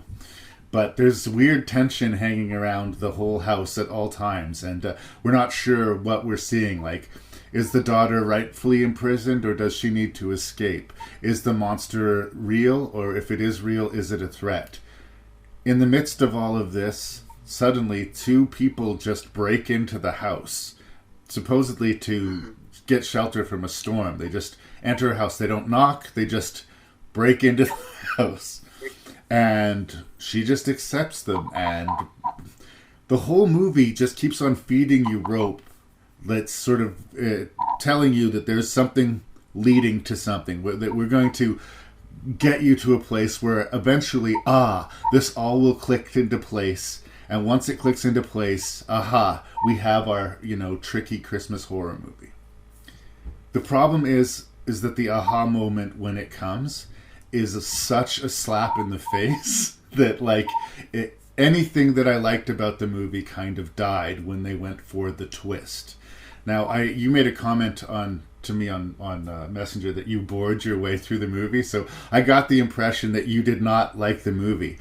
I think the reason I'm so upset with the movie is that for the first half of the movie, I was liking the movie, or at least I was trying to like the movie. I was meeting it halfway. I was trying to solve the mystery, and I was intrigued by it. But when the movie shows us its hand, it is such a slap in the face that I go from wanting to like the movie to actively disliking the movie. I think this movie should... I'm talking about the ending. This movie should be studied as to how not to handle a twist. What did you think of A Creature Was Stirring? It's funny because anytime I read a review about this, everyone wants to go straight to the ending and say how, fuck this movie now because of the ending. Yeah. But yeah, the ending, to start a review on the ending, they try to do a Fight Club ending sort of. Yeah. And it doesn't work. Nothing in this leads that to being, it makes no sense at all. And anything that happened before it, I don't know. I didn't have the time to watch it a second time. I don't think it would hold up. It does not. When you watch a movie with a twist, you have to watch it again to see if the twist holds up on a second viewing. So, okay, yeah, I see where that does make sense.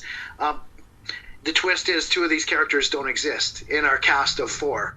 Arguably 3 of them. Let me know, maybe I'm wrong. Does the porcupine monster exist?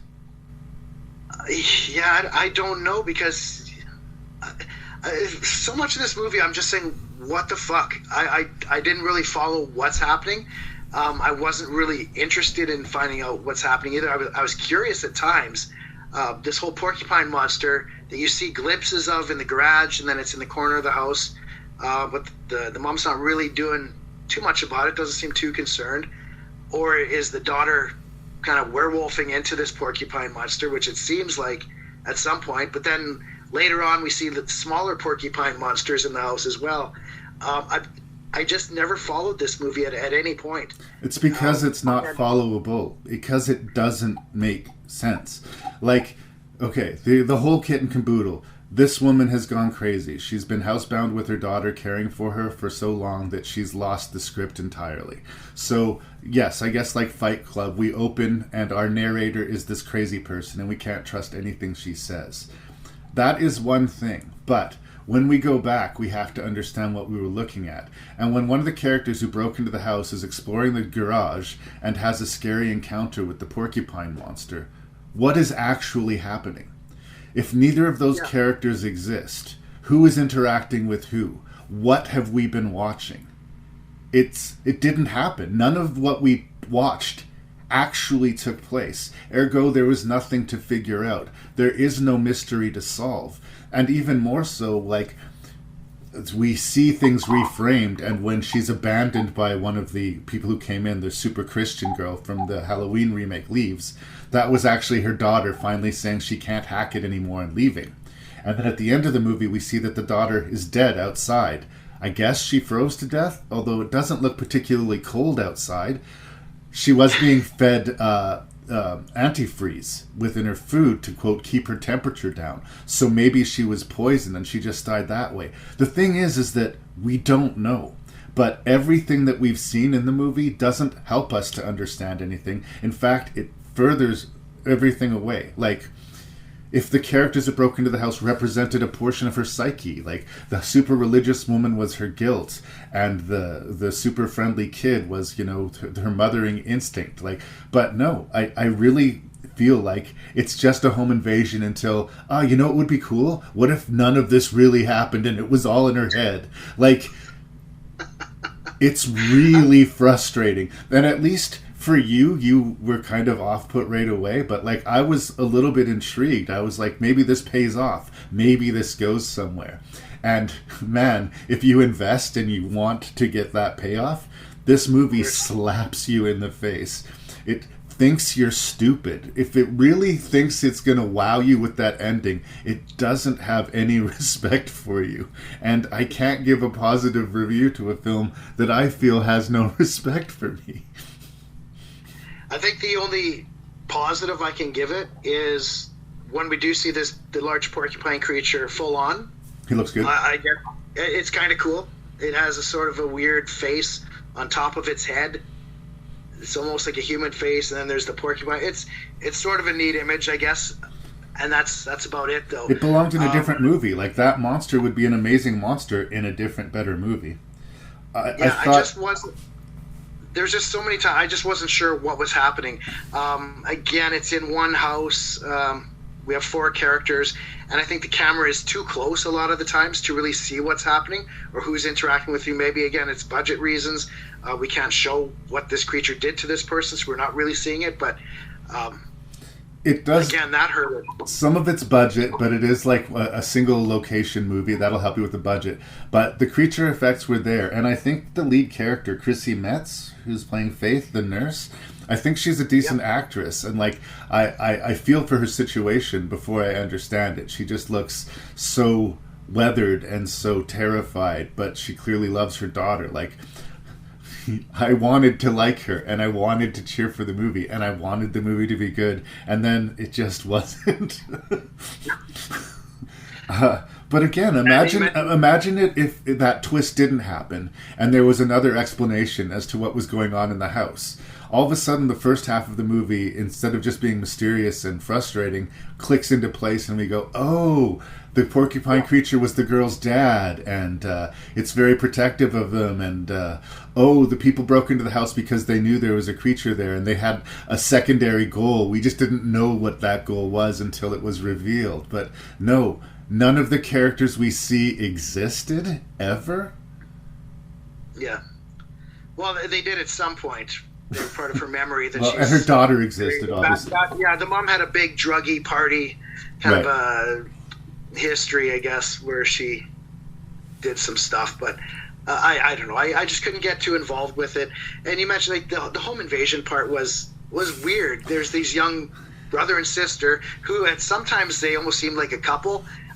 It took a while to say, oh, they're not a couple. Okay, that's a weird sibling dynamic. But at any rate, so when the mother defends her home, like you would if someone breaks into your window and comes in with ski masks on, and she whacks the boy in the leg with the baseball bat with screws in it, and that's kind of a nice scene, getting that pulled out. There's a lot of blood, but then from that they turn into house guests, and she makes them dinner, and they have conversation, and then she has a wet dream about the boy dressed as the Green Lantern, and it's weird. It was shit like that. It was like, what are we what the fuck is going on? That's all I can Well, think and of. again, and if there was an answer to that question, I asked that question too. What the fuck is going on? But the movie is sort of promising you an answer, and it just doesn't have one. Is it Scout Taylor Compton? What's her name from? Yeah, that's her name. She was driving me crazy too. Okay, so you break into this woman's house on Christmas, and then you start judging her for all of her decisions and everything that she's doing, and the movie's treating you like you're the good guy. And like, again, I just kept on going, what is this? Pay this off to me, please. Let this make sense. And yeah, we have whole scenes of the sister and brother talking alone to each other, which I guess didn't occur because they weren't real. And the only they tried to explain, they gave that porcupine origin story, I guess, that they called it, which really didn't help at all. I guess she went to the zoo with her mom as a kid, and her mom got in an argument with the zookeeper, and she got attacked by a porcupine. And so now you're a porcupine. That would explain her were-porcupineness, I guess. But then why is there a porcupine monster in the house? Or is there a porcupine monster in the house? Or did any of this happen? At the end of the day, like, did anything happen? I've seen a lot of movies that are strange and weird and crazy and, wow, I don't know what happened, what's going on in this movie, but they're interesting. Yeah. And I think this one just dropped a lot of balls. And there's something infuriating, though, about a movie that thinks it's smarter than its audience, and it's not only not smarter than its audience, it's bluntly stupid. Like, you didn't come close to the Fight Club. In fact, you made Fight Club less good by your existence. Like, no, thumbs down. It was. I'll say this one also had. It was the least Christmassy of. I don't think there's really anything Christmassy in it other than the blizzard and, again, Christmas lights that lit entire scenes. Some really strange lighting in this movie, actually, like sci-fi, distractingly strange. We do have one candy cane light. That stood out. Oh, there you go. That's Christmassy. But I think A Creature Was Stirring was the title because, hey, it sounds Christmassy. It's not a Christmassy movie, though. And, man, I don't know what really to say about it. Yeah. I don't know how it got greenlit. I think it must have been independently financed. The script just wasn't there. It was not worthy of production. I don't think any actor or any director could have sold us this bill of goods. It was dead on arrival. Well, like you said, they broke into the home, and then they said it's just to seek shelter. Yeah. Well, did you didn't knock? Like, you try that first, or maybe go to a shelter, or go. What are you doing? What's happening? Where are we? Where is this house? Is this in the city? Is this some secluded farm? I don't know. And Scott, is it actually storming outside? Because when they cut to the outside at the end of the film, is there snow anywhere? Is there... No, it says 1 week later. Right. And it's the brightest, sunniest summer day ever. So, I don't know. But in the flashbacks of what really happened, there's still snow and a blizzard, so... I have no idea. No. I don't think that's supposed to say 1 week later. I think it was a typo. It should have been, like... They should have just smash cut, and we should have been confused anyway. Like, it doesn't matter. They should have just not made the movie, is the truth of it. Good enough? Yeah. Hello?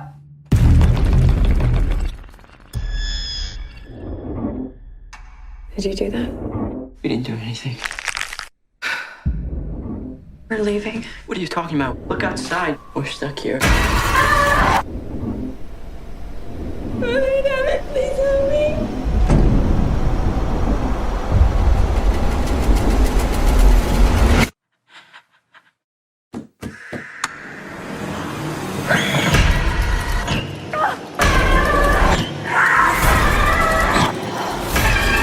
It's okay.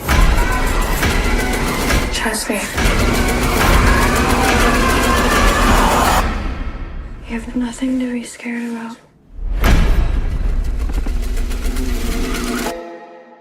The Lodge, directed by Severin Fiala and Veronica France. I'm not familiar with them. Yeah, this woman is about to become the stepmother of these two children, and her fiance is sort of left her at their cottage during the wintertime over the holiday. Well, he's going to come back, but the idea is she's going to get some intense one-on-one time with her stepkids to get to know them, sort of try and thaw the ice between them, because there's a very real tension there.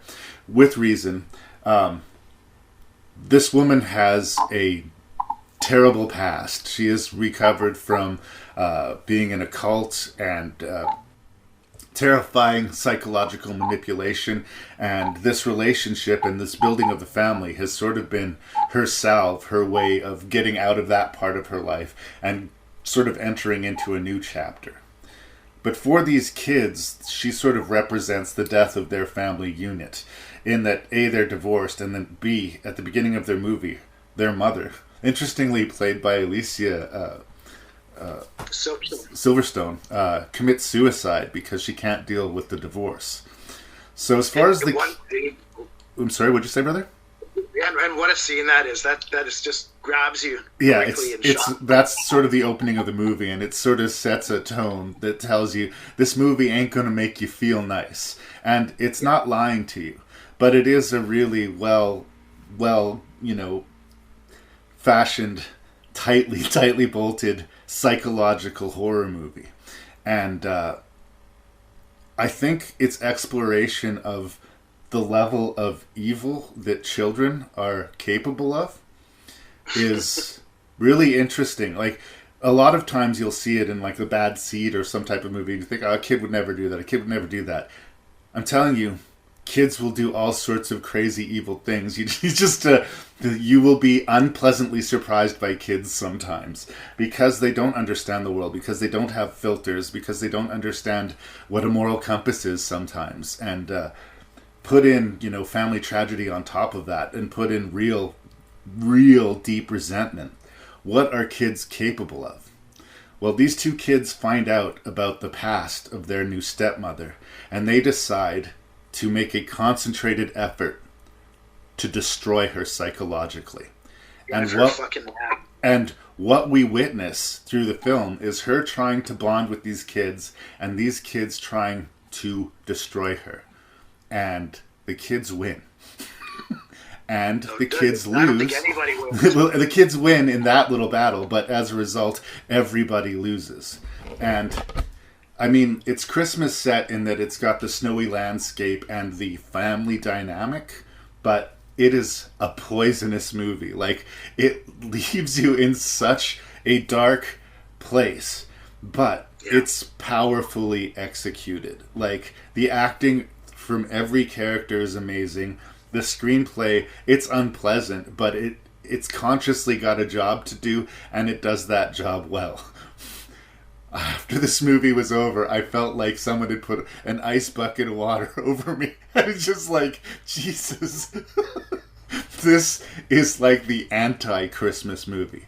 But I'm not going to say it wasn't amazingly well executed. I don't know how much repeat value it's going to get as far as me wanting to throw in the lodge for a good time, but it sets itself these goals and it achieves them. And I was a little rattled by it. And I like to think I'm a pretty tough guy when it comes to horror movies, but this one sunk its fingernails into me, and there's still marks. So it's hard to say that you like The Lodge, but I have a lot of respect for The Lodge. Well done. You disturbed me, but I am willing to hear a second opinion. This is a cold movie. If you're going to watch it in the basement, or turn on a heater, because it's like the cold kind of comes through the screen, and you just... That lodge they're in just feels, and especially as the movie goes on and there's less light in there, there's less furnishings, and the decorations are gone, and it's just chillingly cold. This is there's not a smile to be had in this movie. No humor in it at all. Not like the others where, even the others where it gets dark or something, there's still a moment of levity or some comic relief or something. But this is not a joyous. This is not a Santa Claus or Killer Snowman or a creature. This is just real people and mental illness and dark pasts, and it's cold. I felt the same when it was over. I just kind of looked and I said, wow, what? I don't think I need to see this movie again. Was my first reaction. I said, well, yeah, it felt to me, this is a one-time movie. And there's many like that where not a bad movie, but it's just kind of a one-time movie. And then yet that night, this is the movie that stuck with me, and I kept thinking about it. It started to get in my head a little bit after, and I thought, okay, maybe it's a 2-time watch movie. We'll see. But it's staying on my shelf, but I think, it'll be a while before I come back to it. But it's just really well executed. I mean, the goal is to leave you in that place. Like, it is the anti-Christmas movie. Instead of the power and spirit of Christmas bringing people together, the opposite happens. Yeah, and I think the Christmas theme it's not overly used, but I think it occurs during Christmas. There's gifts. That's part of it. It's like, let's try and give these kids a good Christmas. Let's try and connect. She bought them these presents. And when there is a bit of a twist that happens, everything disappears. All the Christmas cheer stops, and all the presents are gone. All the decorations are gone, and you're trying to figure out what happened. And it's intriguing. It's interesting. Whereas A Creature Was Stirring, I didn't really care what happened. This one, I really wanted answers. I said, what is going on here? Is it something supernatural? Is it, is there something we don't know? And as it goes on, it doesn't get cheerful if you're waiting for it to be. That first shock opening with the mother committing suicide, even though that's spoiled now, if you haven't seen it, it still should shock you when it happens. It's one of those moments that make you shut up in your seat because it happens early and you weren't expecting it, and then you say, oh shit, okay, sorry, I'll be quiet. And I think of like The Descent as a scene like that early on, where if people are still talking in the theater, they shut up then. Okay, we're gonna be quiet. What's that? Well, it's I think because it's Alicia Silverstone, we figure she's going to have something to do in the movie, right? I mean, she does have something to do in the movie. She sort of sets the table for what's going to happen going forward. But, like, we feel she's going to have more of a role to play. And she very suddenly exits herself from the movie. And, it's shocking. And I think it deliberately so. Because of how slow the psychological descent is going to be, they start us off like, this is a horror movie. Guarantee. Like, we're not making you any false promises here, right? This is a dark, psychological, ugly movie.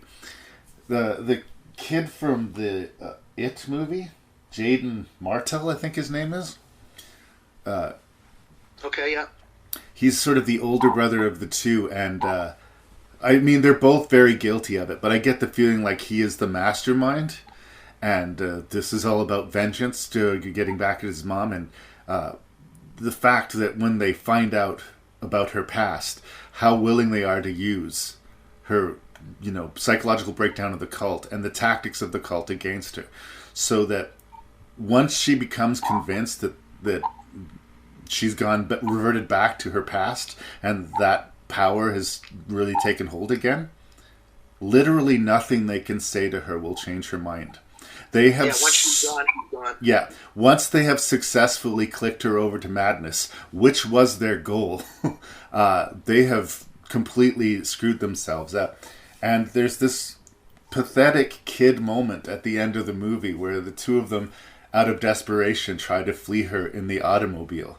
And he can barely drive, and there's snow everywhere, and they get barely 4 feet out of there.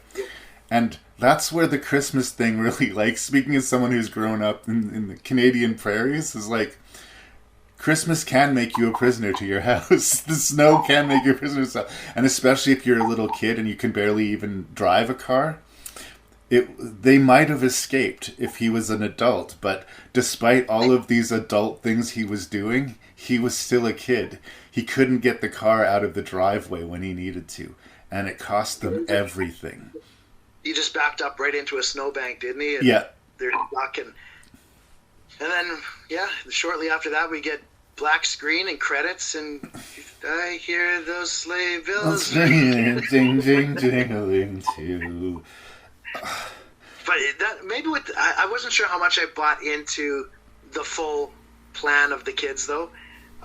Where did they put all the stuff? Well, they showed there was like a crawl space or something, but just there's so much dedication for this incredibly elaborate ruse that they put on just to mess with her head. Just because they got rid of everything in the house, and they had to make this newspaper article and everything they did. I thought, well, that's too much for it. And then to the point where the kid hangs himself to prove that they're dead. That's where I kind of questioned a little bit if a kid would, because I guess he had built a harness or something. But I think in his mind, this woman killed his mom, and he wanted to avenge his mother's murder as he saw it by her. She killed his mom and was trying to replace her. So I believed it more for some reason from him than I did from his sister. I felt like she might have been sort of following orders a little bit. But I also do think that kids are capable of that. Even just the innocent thing. Like, I remember my dad having his feelings hurt when like a 4-year-old kid walked up to him and said, "You're really fat." Like, yeah, kids. And like the kid was just announcing something that he believed to be true in his head. It wasn't like a hurtful comment, but that's sort of the world that the kids live in. But there's also another side, like the bully thing. I mean, maybe that's another thing why it hit me so sharply. Like when I was bullied as a kid, if they found out something personal about me, they would use it. They would absolutely use it. You know? Like, oh, did your grandpa die last week? Boo fucking who? Like, kids can and will do that. And movies rarely recognize it. Like, I do believe that kids can be capable of evil. They might not understand it as evil because they're kids, but it's evil. Like, nobody necessarily deserves what happens to them, but what happens to them for a reason. Yeah, I suppose so. I just think, just the dedication. This is a lie that you got to live with the full day. Yeah. And you have to commit. It's like, this is the whole day. We have to keep up with this. And as kids, that's tough to do because you want to play. You want to go out in the snow. They want to go skating. Yeah. They want to do something. They want to watch television, but you can't do any of that now for the whole day. Yeah, the daughter, she can't play with her favorite doll that she is obsessed with. I think they got there, though. It took several days or even a week to get to that point, right? Yeah, so I just kind of questioned how much I bought into it really that way, but it doesn't take away kind of the dark, cold creepiness of the film. I kind of got Hereditary vibes a bit from it, too. Just the way it's kind of slow. There's not like a lot of jump scares. You got the one in the very beginning, just to kind of like set the tone. And also with the dollhouse, same kind of thing. Yeah, that's true. And the different perspectives and stuff in the cult. And the sort of very personal family kind of vibe to it. Actually, that's a really good connection. As far as the vibe, you're right. It is almost like a Christmas Hereditary. But I think that properly states when I said how dark this makes you feel. Nobody walks out of Hereditary whistling a tune, right? Like... No, like I just keep thinking of the scene of Naked Gun where Leslie Nielsen's walking out of Platoon laughing his head off. Yes. Well. Yeah, you're not doing that after The Lodge either. But I think Hereditary and The Lodge might be an okay, decent double feature if you really are not in the mood for smiling for the rest of the weekend. But... You can spend the rest of your night just crying into a pillow. and then go watch Jack Frost 2. Just Jack Frost 2, maybe next Christmas. There can be too much Jack Frost. Is there anything else you want to say about The Lodge? Do we want to get into the ending, or should we just let people discover it themselves? Well, we kind of touched it a bit. I guess we didn't really say specifically what's happened. We didn't really describe anything in the movie other than, I don't know, go ahead. Well, maybe I'll just say, I think I described the plot. She's isolated with these two kids, and these two kids find out about her past, and they try to manipulate crazy out of her, and they do so successfully, and it doesn't play out well. And I think that's enough to get people, if they want to see the movie, they can see how it plays out itself. I think they know it's not going to play out well. But points for committing to this. You know, like, it is so dour. I have to believe that there was probably some money person in the background saying, can maybe one of the people come out of this okay? Or like, can there be a little bit of hope in this somewhere? But even one drop of hope would seem disingenuous, especially considering everything else that we saw. This is a cold cup of coffee, and it means to be. Unpleasant, but very good at doing what it's doing. And it didn't say 1 week later and then say, oh, it was all a dream. It turned out that the kids didn't actually exist. Fuck you.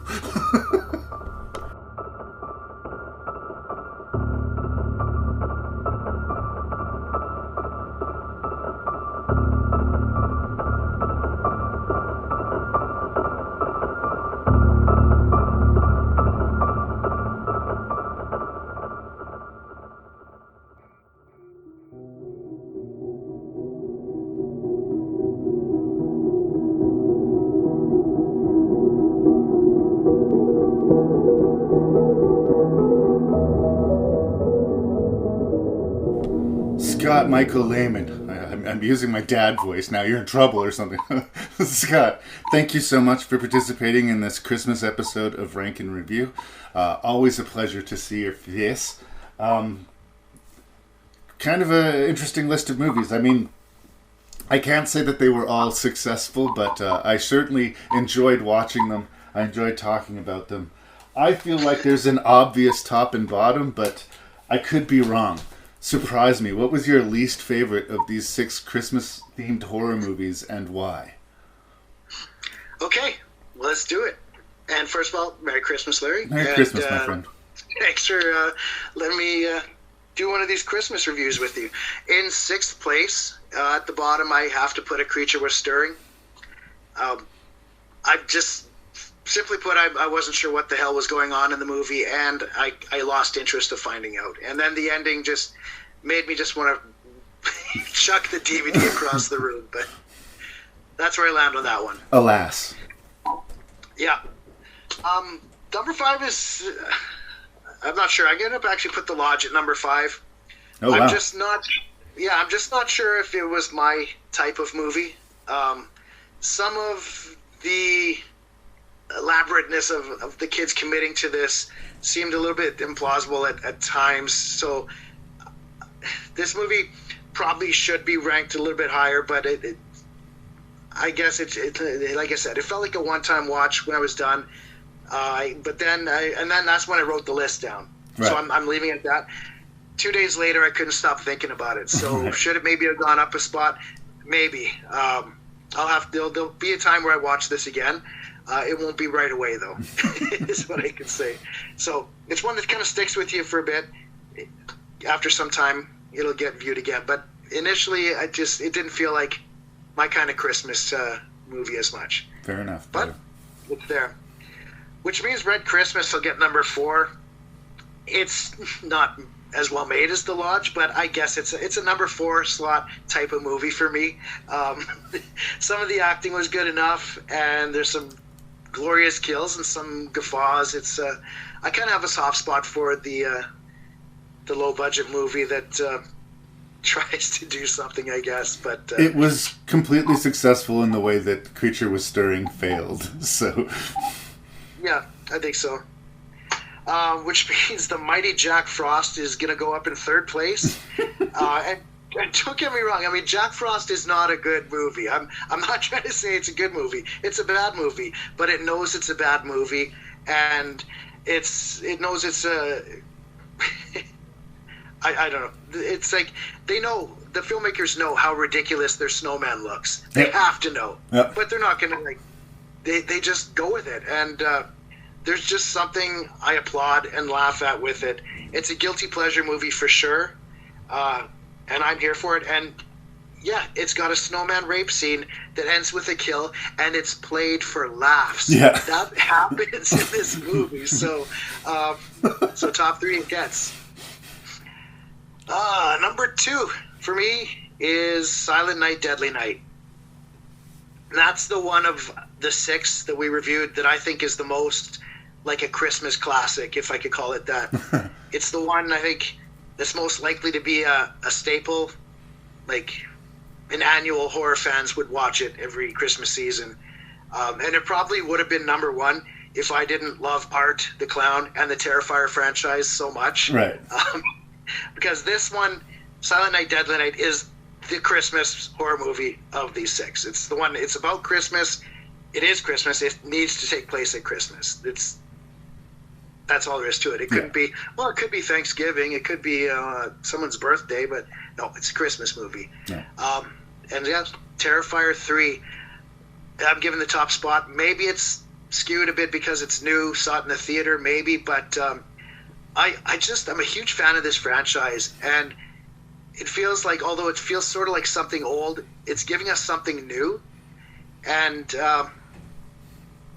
I don't know, it's weird how mainstream this hardcore horror is getting, and it earns its triple-R rating, and I'm intrigued by it, and every time it's over, I can't wait for the next one. I just want to see where they're going new, because they keep introducing, it's just not another Friday the 13th. They're doing something new each time, and they're building on this history of the character. And one thing we didn't mention in the review was the lead actress, Lauren Lavera, I believe her name. Yeah. I don't think I knew anything about her before this, her entrance in the Terrifier series in part 2 and 3. But I think she's great, and I don't think we mentioned her in the review. We were a little bit art-focused, I think.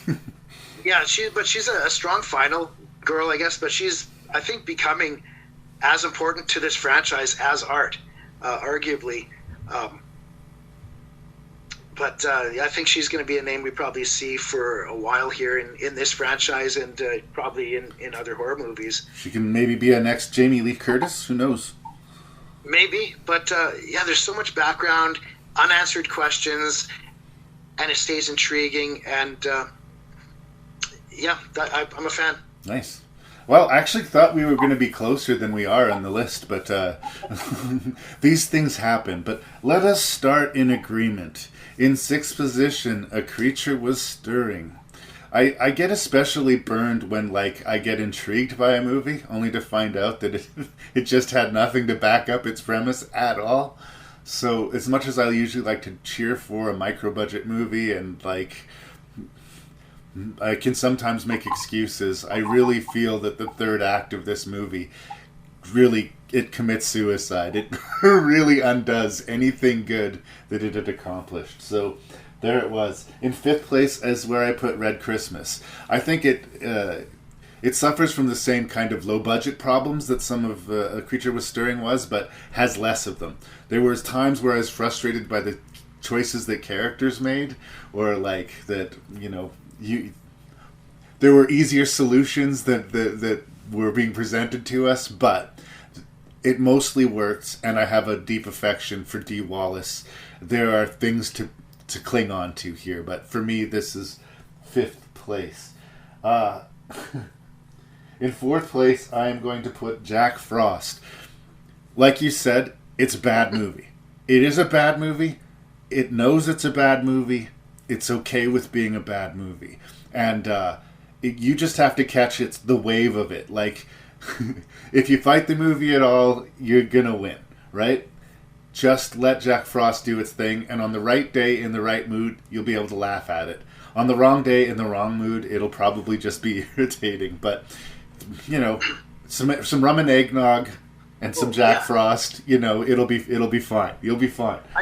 I should have made mention of that. I had a couple rum and eggnogs while I watched it. Don't watch it sober. No. Don't watch it sober, or else it's going to get 5th or 6th place. It might need a little bit of lubrication. Just saying.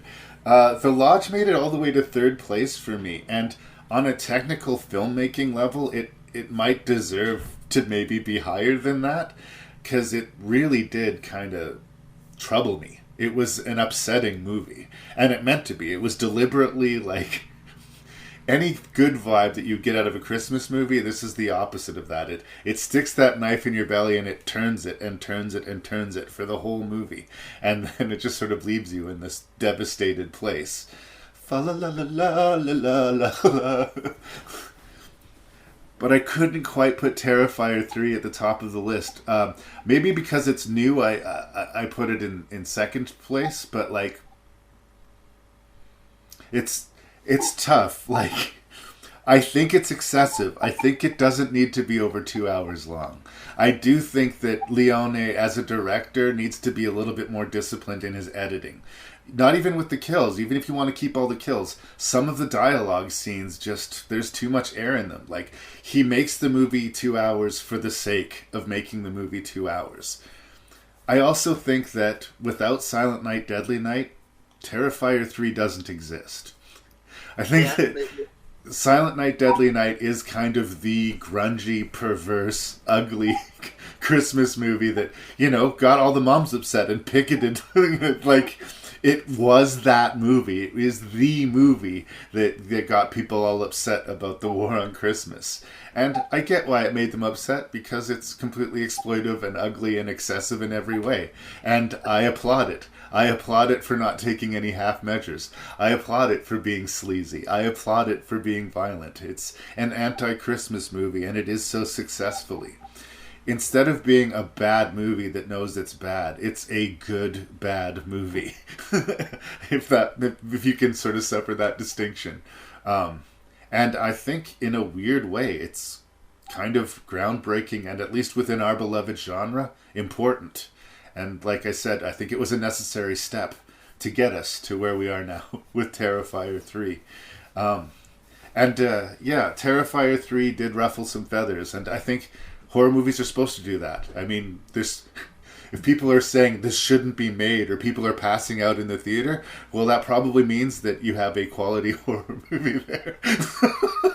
Horror movies aren't meant to be for everyone, right? Yeah. If every movie made was meant to be for everyone, every movie made would be Pixar, or like some sort of bland, I don't know, homogenized, let's all learn a lesson and be better people. And yeah, I guess sometimes I'm there for that, but more often I'm here for some Terrifier or some Jack Frost. And yeah. And a lot of people are. I mean, a lot of people went to see that in the theater. Oh yeah. It's finished its run, but now it's coming back. It's returning now. Yeah, I was hoping they would have it released like on physical medium for Christmas, but instead they're putting it back into theaters because they just got to keep making that money. So, I mean, if people are going to keep complaining about movies like that, well, people keep going to see them. So yeah, that's right. There is an audience for them, and again, you and I aren't here to judge anybody for that, obviously, because we are of that audience. I understand if it offends you, but another part of me is a little bit sad for you. It's sort of like the Jackass thing, you know. There's a bunch of people that won't watch Jackass. It's just too dismissive of it. If you can't have an innocent laugh at somebody being a jackass, I'm kind of sad for you. You know, like, just enjoy life. Everything doesn't have to be, you know, curated just for you. What's the matter? The guy got kicked in the nuts. Why aren't you laughing? You got no sense of humor? You know, what's the matter with you? Sometimes I want My Dinner with Andre, and sometimes I want Jackass Forever. And I can exist in a world where both happen. And sometimes I want to see a clown rip off Santa Claus's skin. Yes. Wear it. Take his beard off with a layer of flesh. Merry Christmas, my dude. It's time to go open presents. Yes, and it's time to watch some Oilers play, right? Anything else you'd like to say to the good people on the internet before I wrap this up? Happy holidays, and you know, I know everyone's listening to this on Christmas Day, and yeah, hope everything works out well for you. And if you see Santa Claus, you best be running the other direction. Christmas is the scariest night of the whole damn year. That's right.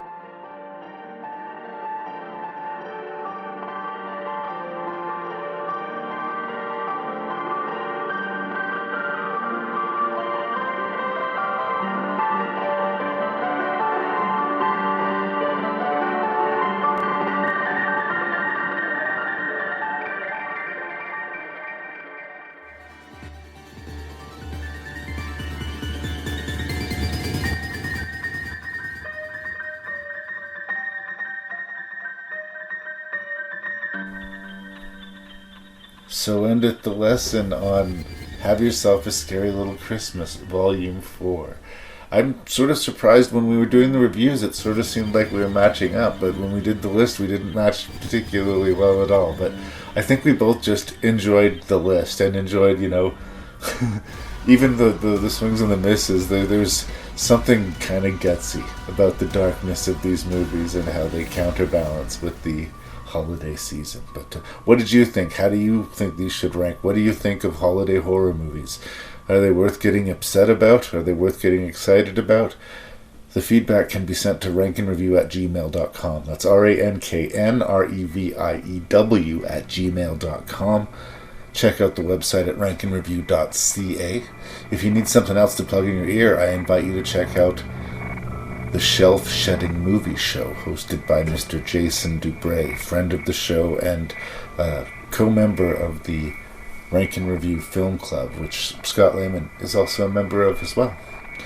Happy holidays if it happens to be the holidays when you're listening to this, but I hope you're doing well no matter what time of year this podcast finds your ears, and know that I appreciate that you took the time to listen to my podcast. This is your host and random Canadian, Larry Parsons, saying thanks for being here. We drop every other Wednesday.